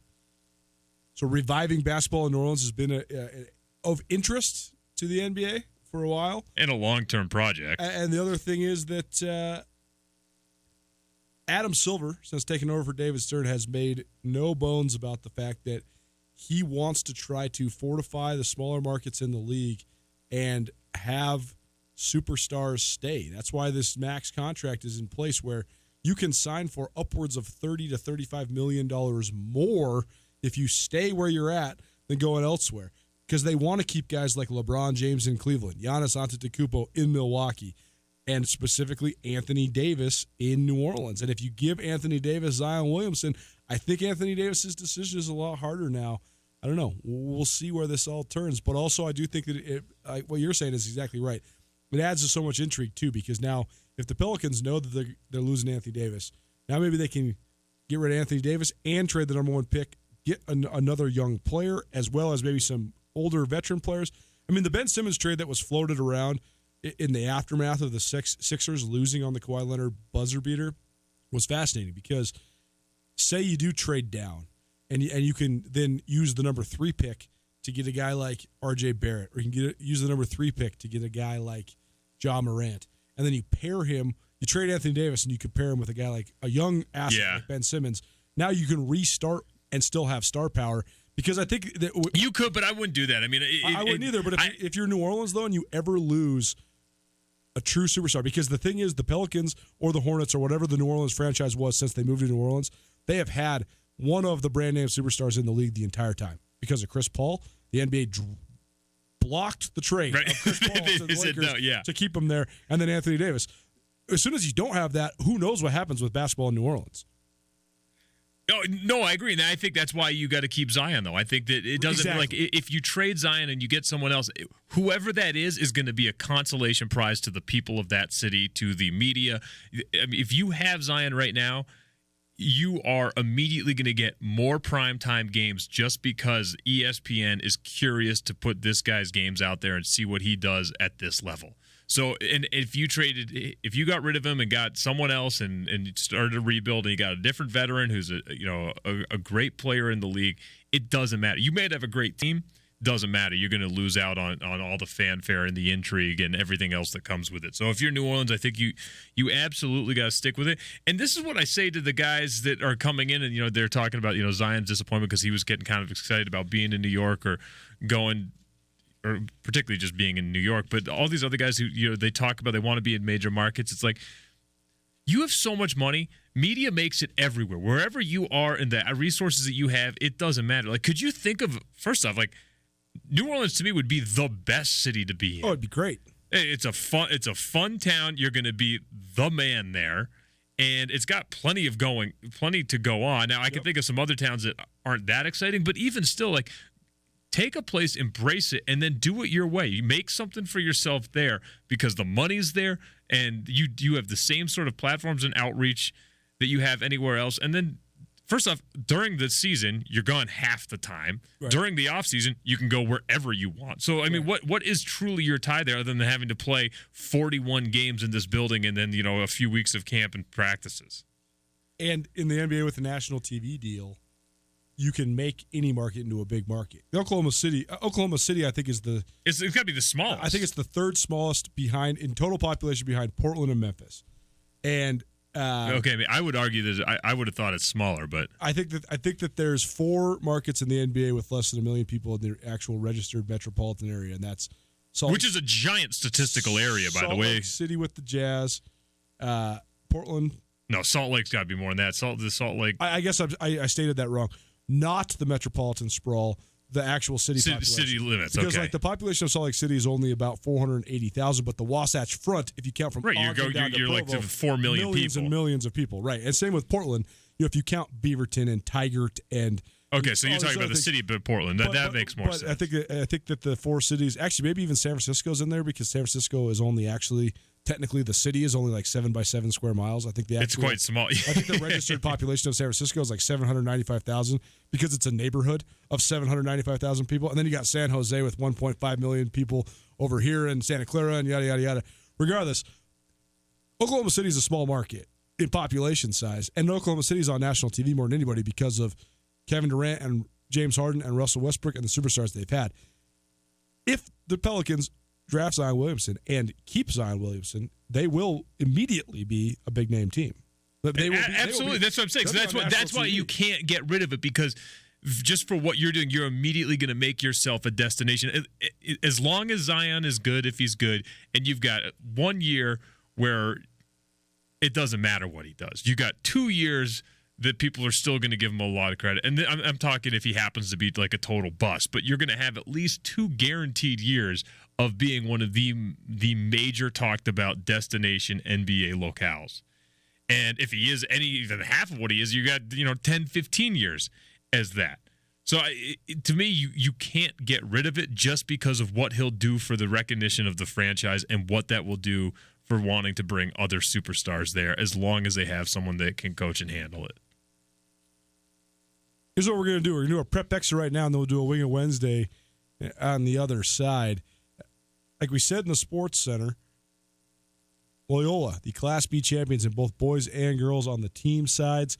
The Ram boys, they ran away with the thing. They had a 39-stroke lead coming into today, and they end up beating Conrad by 48 strokes, 639 to 687. Bucky Crippen repeats as Class B state champion. He shot a 65, which is the third lowest round in the history of the Class B state tournament. Is at the Ranch Club here in Missoula, so that's pretty cool. That's pretty fun. By the way, Prep Extras presented by Farmers State Bank. Farmers State Bank, 9 Western Montana locations from the Bitterroot Valley to Missoula, Helena, and Kalispell. Bank where you live, work, and play. On the girls' side, Loyola girls ran away with it as well. They only had a 3-stroke lead coming in today over Shelby, but they shot a 356 as a team, which was 40 full strokes better than Shelby, and they win 728 to 767. So a 40-stroke win for the Loyola Sacred Heart girls as well. And Katie Fagg, she is the Class B state champion. She shot the best round of her high school career yesterday, a round of 74 at Canyon River Golf Club, and she followed it up with an 82 today, which was the low round of the day as well. They must have made the pins pretty darn hard because there was nobody under 90 today out of Canyon River besides Katie Fagg. So she is the Class B individual champion as well. We'll work on getting some results from the Class C tournament, but coming into the final day, Manhattan Christian sophomore Caden Hill, he was in the driver's seat for his second straight Class C title after shooting an opening round 74 at the Double Arrow Golf Course in Seeley Lake. Hill was 9 shots clear of the field, and the Eagles held a 14-stroke lead entering today's competition. So we'll get a final for you as soon as we can there. And on the Class C girls side, Landry Poliditchuk of Ennis, that's a hard last name. Hey, you nailed it. A 2-shot lead over Jillian Fry of Manhattan Christian, but the Eagles held a 14-shot lead in the team competition. So we'll get finals from the girls Class C tournament as soon as we can for you as well. That's a Prep Extra brought to us by Farmers State Bank. Farmers State Bank. New home purchases or home remodel in your future? Talk with loan officers at Farmers State Bank. First to get mortgage refinance pre-approval before you talk to your realtor or builder. The other side, we're going to do another Wing It Wednesday, give you some of the best wings in the city of Missoula. 329-1899. Tucker Sargent's got 3 questions for you. I got your lifeline. Give us a call right now. Wing It Wednesday, Desperado Sports Tavern and Grill, 329-1899. Tutel, Nuanez. Good news. Missoulians can finally move into what we love best, being outside. Garden City Paint and Glass can help you get a head start on all those outside home improvement projects. Now is also a great time to start getting a jump on cracked windows and broken screens. Enjoy up to 25% off select products. And be sure to watch for PPG rebates to help the job along. Look good, stay comfortable, and keep energy costs down at Garden City Paint and Glass. 3217 Brooks or 549-0608. Hey folks, the best season of the year is upon us. That's right, it's tax return season, and there's one place to have the most fun and make that refund check stretch further than anywhere else: Selway Armory. Selway Ben for wings. Arms, ammo, and accessories of anywhere around, and they have the expertise to go with it. It's not everywhere that you can shop local and save money, but Selway Armory will meet or beat any box store price, and your money stays in Montana. It's tax return time, so get more bang for your buck at Selway Armory. Visit online at selwayarmory.com. When you need a bank to help ramp up your savings strategy, look to your local bank, Opportunity Bank of Montana. Build confidence in your financial future when you create a rainy day cushion or take care of the nest egg you already have. Opportunity Bank offers options from basic savings to money market accounts and certificates with competitive rates. There's nothing like the feeling of progress. So let's get started today. Come see us at Opportunity Bank of Montana. OpportunityBank.com. Member FDIC. It's time to get geared up for fly fishing season at the Kingfisher's Spring Runoff Sale. From May 11th through the 17th, save up to 30% on in-stock fly rods, waders, boots, reels, flies, and anything else you need to keep catching you fish all season long. Don't see the item you want? No problem. They can special order whatever it is you're after. Snack on coffee and donuts while checking out the latest products from all the top shelf vendors. If your gear closet is looking sparse and your fly selection isn't what you'd like it to be, it's time to load up the Spring Runoff Sale at the Kingfisher. Hey folks, Ryan Tutel here, and I'm with Josh from the Advocates Injury Attorneys. Josh, if our listeners have been injured in an accident, how can you help? We're here to help you after a car accident by negotiating with insurance companies, recovering lost wages if you have any, and even getting you into a rental car if you need one. Call us today for a free consultation, and we'll get started helping you right away. If you need help, get a hold of the Advocates. Call Josh at 640-4444 or online at montanaadvocates.com. You deserve an advocate. ESPN Missoula Sports Center. Good evening. Colter Nuanez, 102.9 ESPN Missoula. Bucky Crippen shot the third lowest round in the history of the Class B State Golf Championship Tournament on Tuesday at the Ranch Club in Missoula. That round of 65 propelled the Loyola senior to his second straight Class B State Championship. He shot a second day 75 to finish with 140 total, outlasting Sweetgrass County High School senior Blake Finn, who shot 148. The Loyola boys, they won the team championship by almost 50 strokes over Conrad. And on the girls' side, Katie Fagg, she shot the best round of her high school career of 74th Cannon River yesterday, followed up with an 82, which was again the low round of the day, for a total of 156 and a 6-stroke victory over Skylar Martin of Shelby. On the team competition, the Loyola girls entered the day with just a 1-stroke lead over Shelby, but absolutely dominated the second day, beating the Coyotes by nearly 40 strokes on the second day and winning the championship by exactly 40 strokes to become Class B champions. On the Class C side of things, Manhattan Christian sophomore Caden Hill was in the driver's seat as of this morning for his second straight State C title after shooting an opening round 74th at Double Arrow Golf Course in Sealy Lake.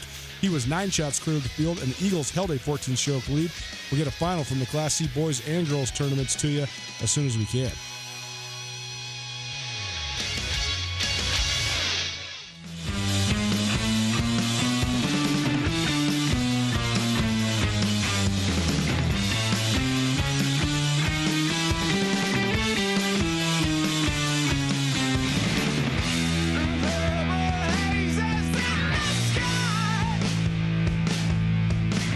Nuanez, 102.9 ESPN Missoula, statewide, SWX Television, worldwide on YouTube. You check out the YouTube channel. Just type in Tutel Nuanez and click on that subscribe button for us. That would be great. Ryan Tutel, other side of the globe. He's in the Philippines. He's gone for the rest of this week. He'll be back next week. In his place today, at least, Tucker Sargent. Friend of the show, former co-host of the show, and just an all-around great guy to talk sports with. And we'll get right into it. It's because I know so much. That's right. It's because you're so well informed. You dedicate all your life to this. No, it's because you know how to talk, dude. This is a discussion show. We just happen to have a subject matter to guide us. It's like bumpers when you're playing when you're bowling. I'm far better at that. At bowling or at following sports? No, bowling with bumpers than just bowling. I love it. Time for our Wing Wednesday. Wing Wednesday presented by the Desperado Sports Tavern and Grill. We got 3 questions for a listener. If he gets 2, we got a dozen wings to the Despo. If he gets all 3, we got wings as well as a T-shirt. We go now to the Rangich Brothers RV Hotline. Welcome in Ben to the show. Ben, what's going on? Not much. How are you guys today? Very good, Ben. Tucker's got some strange questions for you, so I hope you're ready. The way this works, Tucker's going to ask you questions. You got 1 lifeline. If you get 2 out of 3, you're going to be cruising with some Desperado wings. If you got 3 out of 3, you got wings as well as a T-shirt. How's that sound? All right, fire away. Boy, some chicken wings would really hit the spot. Tell me likey. Tell me want wingy. All right, Ben. What 4 teams are left in the Stanley Cup playoffs, and it only counts if you get all 4? Oh, I'm going to have to use my lifeline. I have no chance at that. Oh, man, I don't know if I do either. That's so bad on my part. I know for a fact the Western Conference Finals. I mean, we were just talking. This is like, sports is the guide us. This is I was going to say, isn't he the host of this show? This is a fair question, I feel like. It is certainly a fair question. I can tell you with certainty that it's the St. Louis Blues versus the San Jose Sharks in the Western Conference Finals. I've been watching that. My main guy, Robert Chase from the Trails, been giving me updates because he is a Blues guy through and through.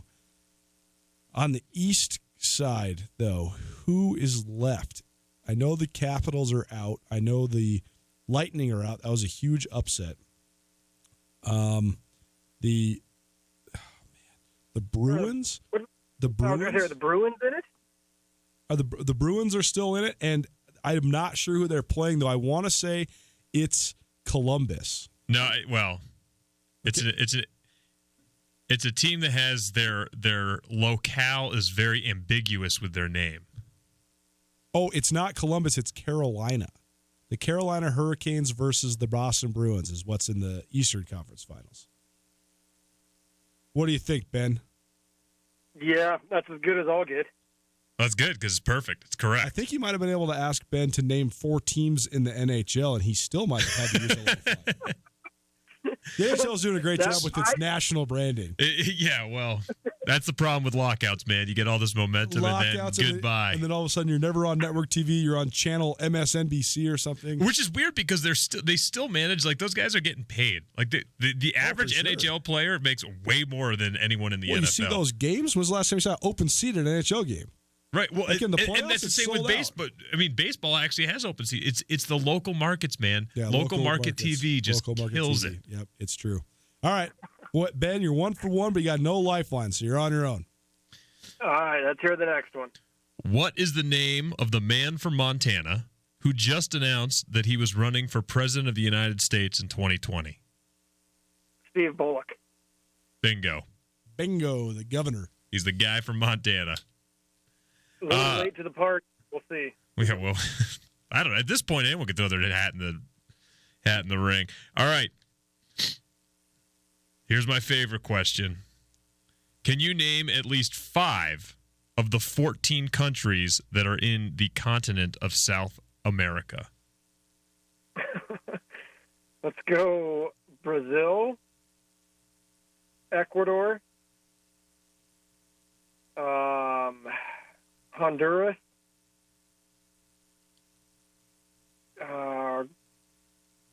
God, I got 3.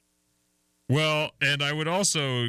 Honduras is not in South America. Yeah, it's... So you actually only It's have down 2. there. It's close. Yeah, it's close. It is. You would go through That's like Honduras saying if you were to walk Montana's to... like in Canada. Actually, Montana's closer to Canada. Exactly. Honduras is not really that close to South America. It's down there. It's And you would walk through... If you were to walk to South America, you would go through Honduras. Well, although there's a lot of people walking away from Honduras right now, so I don't know if you even want to go to Honduras. Venezuela. That's one. Yep. Good Lord, that should be easy. It should. And when I tell you all the names, this is one of those continents where you're going to hear the names and you're like, this is so obvious. Be upset with yourself. Yeah, like it's not like if you get like caught in Europe and there's just like 100 countries that are like like in the lower corner of Europe where you're not sure if they're in Europe or Asia. Like South America is like dangling like an ornament off the Christmas tree, and it's very obvious what they are. What about Colombia? Yeah, that's definitely in South America. So you got 4. You got 4. You need one more.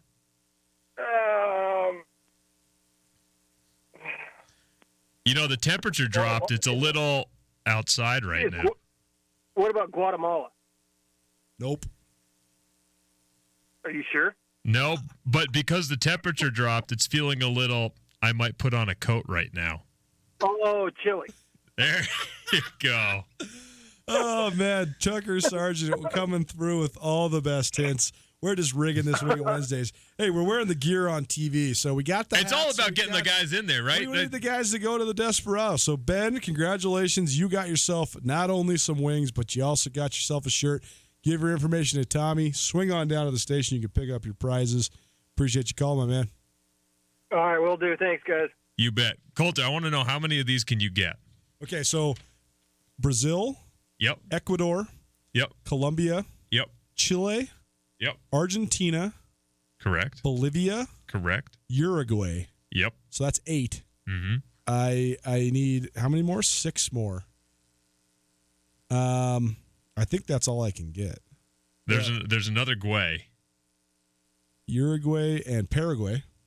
So one of 2 landlocked countries. There's Paraguay. Paraguay and Bolivia, the only 2 landlocked countries in South America. I'm not sure what else. Suriname. I would never have gotten that. Yeah, so there's this one little area where there's like 3 stacked up in a row. You got Suriname, Guyana, French Guyana. Yeah. Venezuela, Colombia, Ecuador, Peru, Brazil, Bolivia, Paraguay, Chile, Argentina, Uruguay, and then the last one, which is I didn't even get this one, the Falkland Islands, right off the Argentinian coast there. Yep, that's tough. Not a lot of news coming out of South America. Yeah, I wonder why that is. Because you got Asia. Asia's dominated by Russia and China. Mm-hmm. There's plenty going on there. Europe, for obvious reasons, if you hear about the continent of Europe a lot. Yep.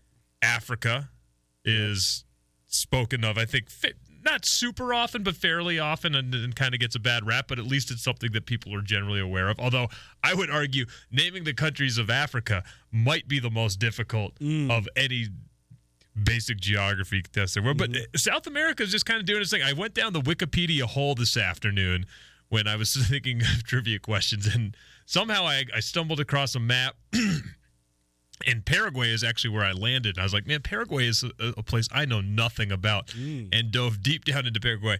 Fascinating country. Did you know that Paraguay was originally, not originally, once the Europeans had come in and sort of carved out their little places and made originally it was run by a dictator who was trying to make a utopian society. And Paraguay was shut off basically from the entire outside world, and it was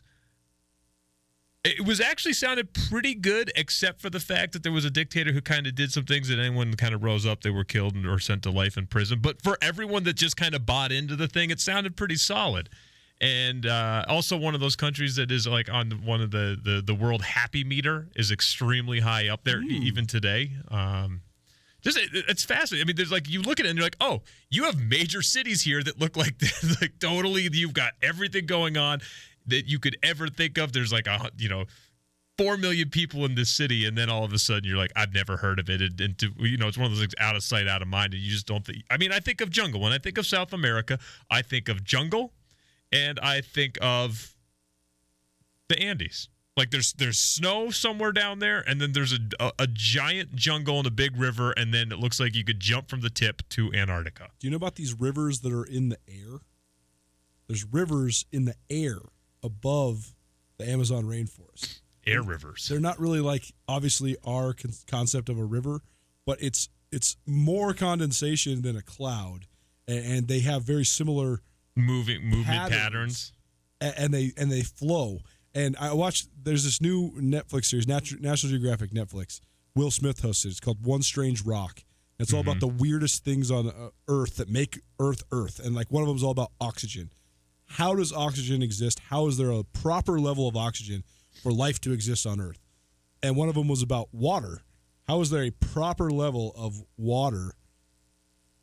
And how is H2O in its form on planet Earth created and circulated, and I learned all about these rivers. It's crazy. It's fascinating. So now that we're talking about this a little bit, there's been this, I forget who said it, but so you know how we're always talking about like space exploration. And by the way, I'm totally down for space exploration. I think it's the sweetest thing.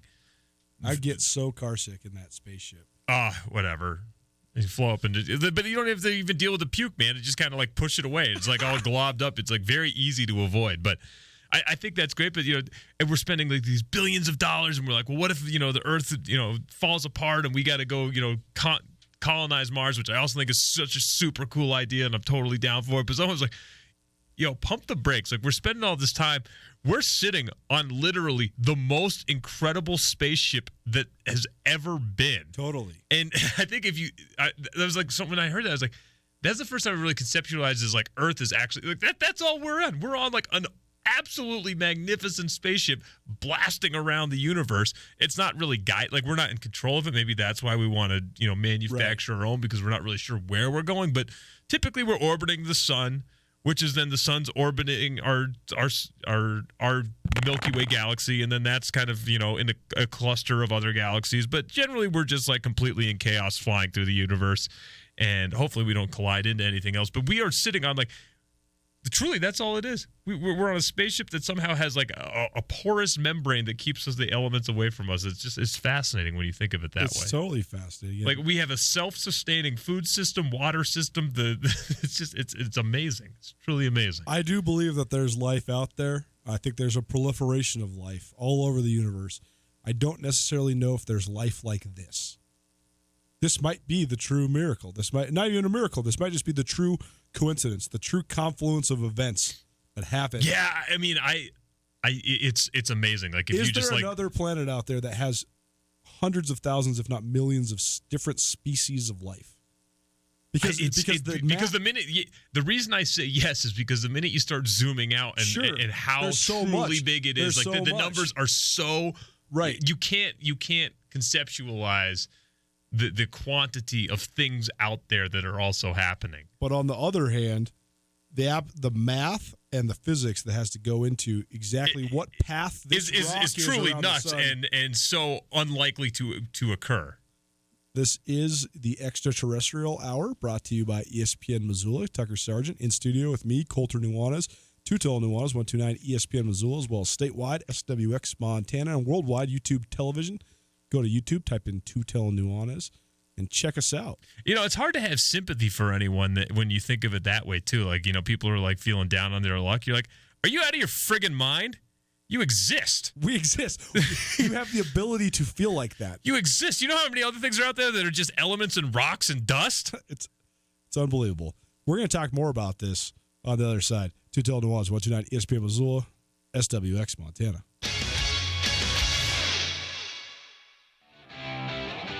Board of Missoula is celebrating 30 years in business, and they're hosting a 30-year bash on May 24th. Join them for a game of skate down at the Missoula Skate Park, followed by a local video premiere at Locals Only. To cap off the celebration, Mass FM is playing a free show at the Top Hat that night. Board of Missoula, Missoula's original board shop since 1989. On the Hip Strip at 618 South Higgins, and check out Instagram, Facebook, and boardofmissoula.com. Canyon River Golf Club is a must for any golfer in western Montana. Tucked away in a spectacular setting along the Clark Fork River in East Missoula, Canyon River offers one of Montana's best championship golf experiences. And Canyon River is happy to announce their new fleet of golf carts, which include the Shark Experience, an interactive GPS giving dynamic distances and touchscreen interaction to help you play your best. Plus, with Bluetooth, radio, and surround sound, you can enjoy yourself between holes too. Book online at CanyonRiverGolfClub.com. Missoula's best golf, Canyon River. We ate a lot of steaks before we came up with the Montana Club's Private Reserve Cut Angus. It's as good a steak as you're going to get. Our Private Reserve Cut Angus is specially cut for us. And with our custom seasoning, it has a flavor that's absolutely incomparable. We're confident that it will satisfy the most discriminating steak customer for an unrivaled steak experience. Real Montana, real food. The Montana Club on Brooks and North Reserve, Missoula. This is Mike Nugent with Berkshire Hathaway Home Services. Berkshire Hathaway provides Western Montana with full-time real estate professionals for you whenever you need us. Our reputation as the state's most knowledgeable and available real estate group has helped build unmatched trust in the Garden City and statewide. If you have been thinking of making a real estate move in the short or long term, give me a call. No pressure, no expectations. Just professional opinions and service at whatever pace you are comfortable with. Give me, Mike Nugent, a call today, 531-1802. And remember, every question is good to ask. Les Schwab is proud to introduce two of our best tires ever just in time for summer. There's our exclusive open range AT that we believe is our quietest, smoothest, and best all-season traction tire ever, or the Reputation, our exclusive high-mileage premium passenger tire. Get $50 off alignment when you purchase a set of 4 open range AT or Reputation tires. Book an appointment today at leschwab.com. Les Schwab Tires. Doing the right thing matters. Cannot be combined with other offers. Limited time only. See details at leschwab.com. On Russell, across from the fairgrounds. If you haven't tasted Florence Coffee's signature power shot, you've got to stop by and check it out. Espresso shots and cream, poured over ice, and topped off with whipped cream, sprinkled with raw sugar. Come visit us for an afternoon pick-me-up and try any of our iced lattes, cold brew, or delicious frappes. And go to FlorenceCoffeeCo.com. The best flavor under the big sky. Florence Coffee Company. Tutel and Nuanez on 102.9 ESPN Radio for Missoula.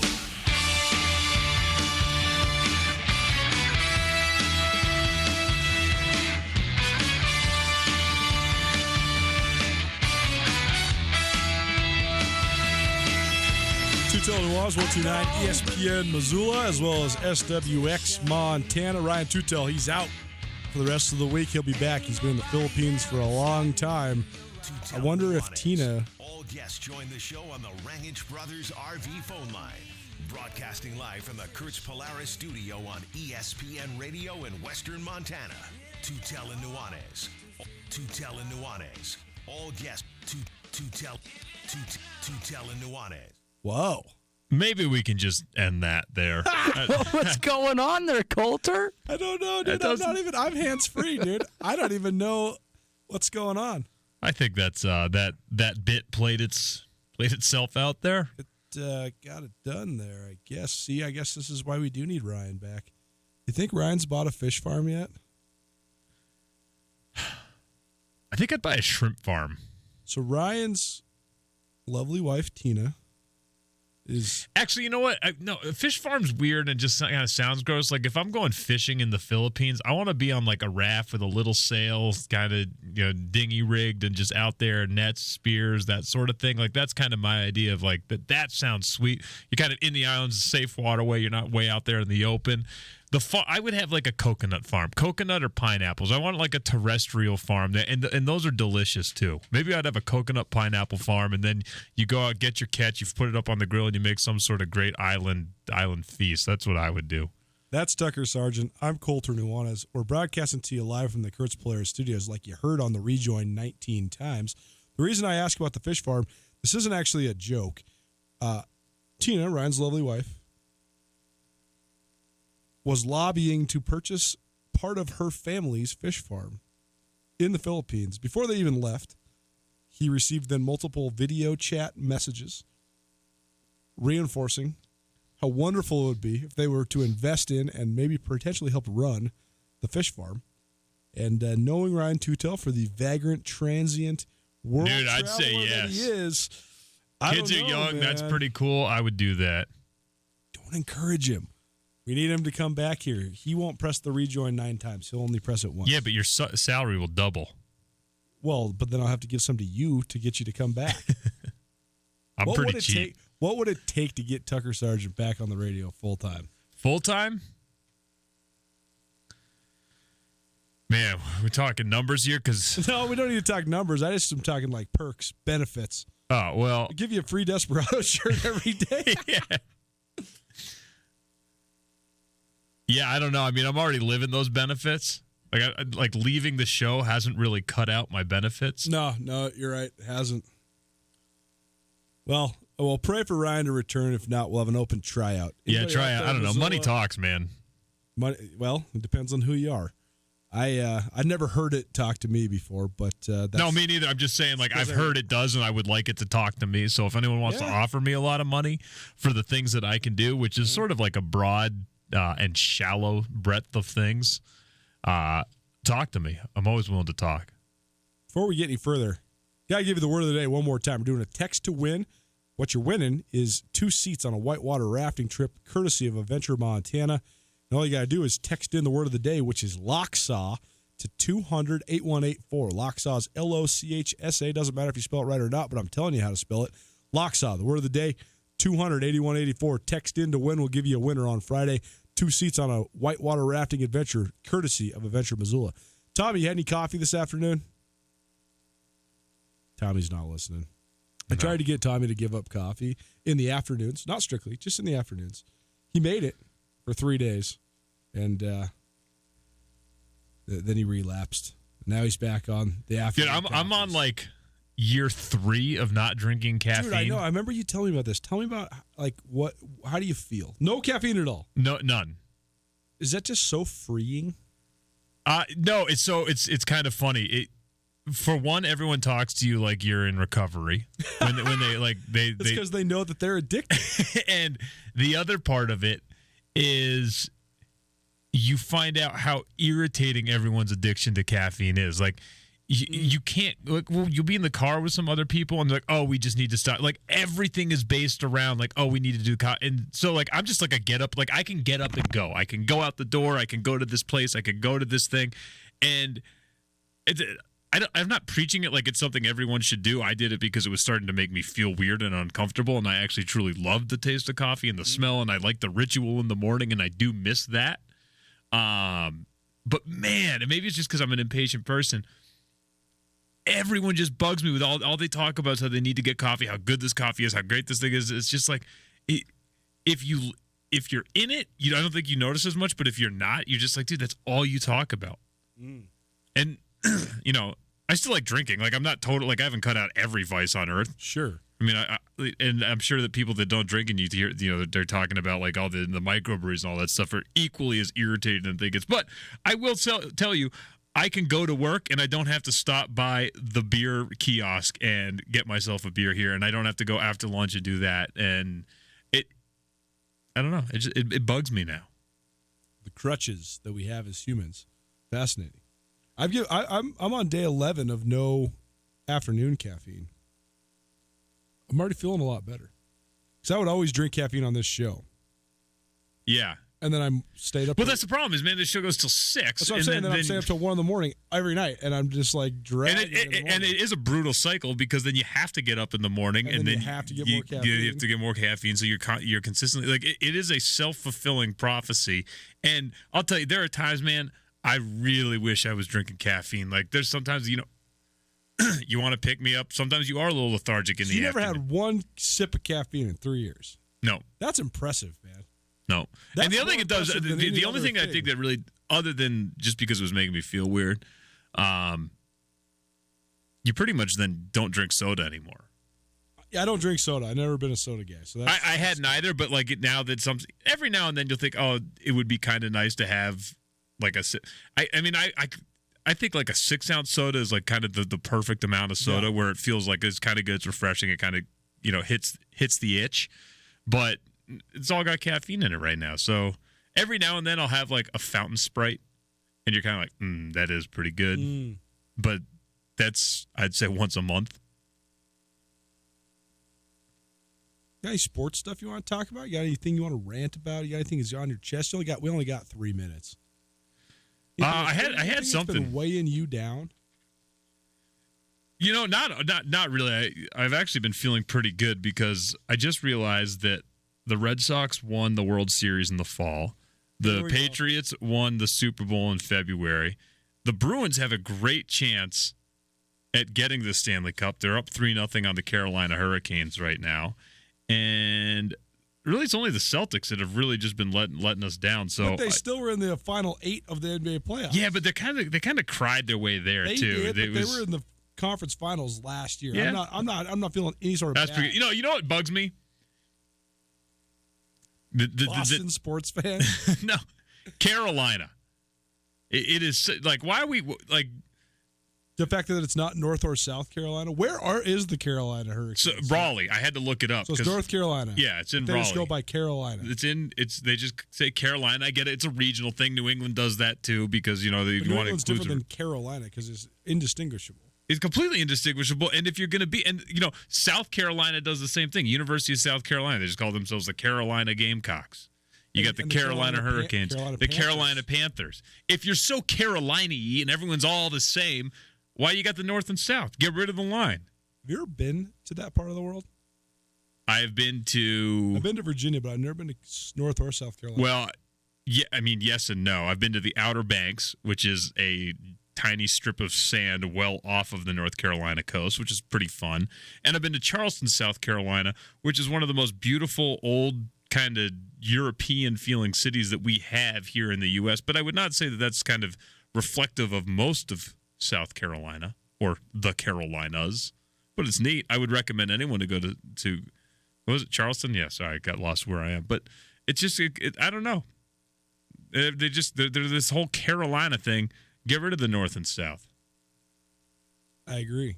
But then that would disrupt the symmetry of the 50 states. Fine, then we can add Puerto Rico. Ooh, I knew you were going to say that. I knew you were going. There's room for Puerto Rico. Dakotas, too.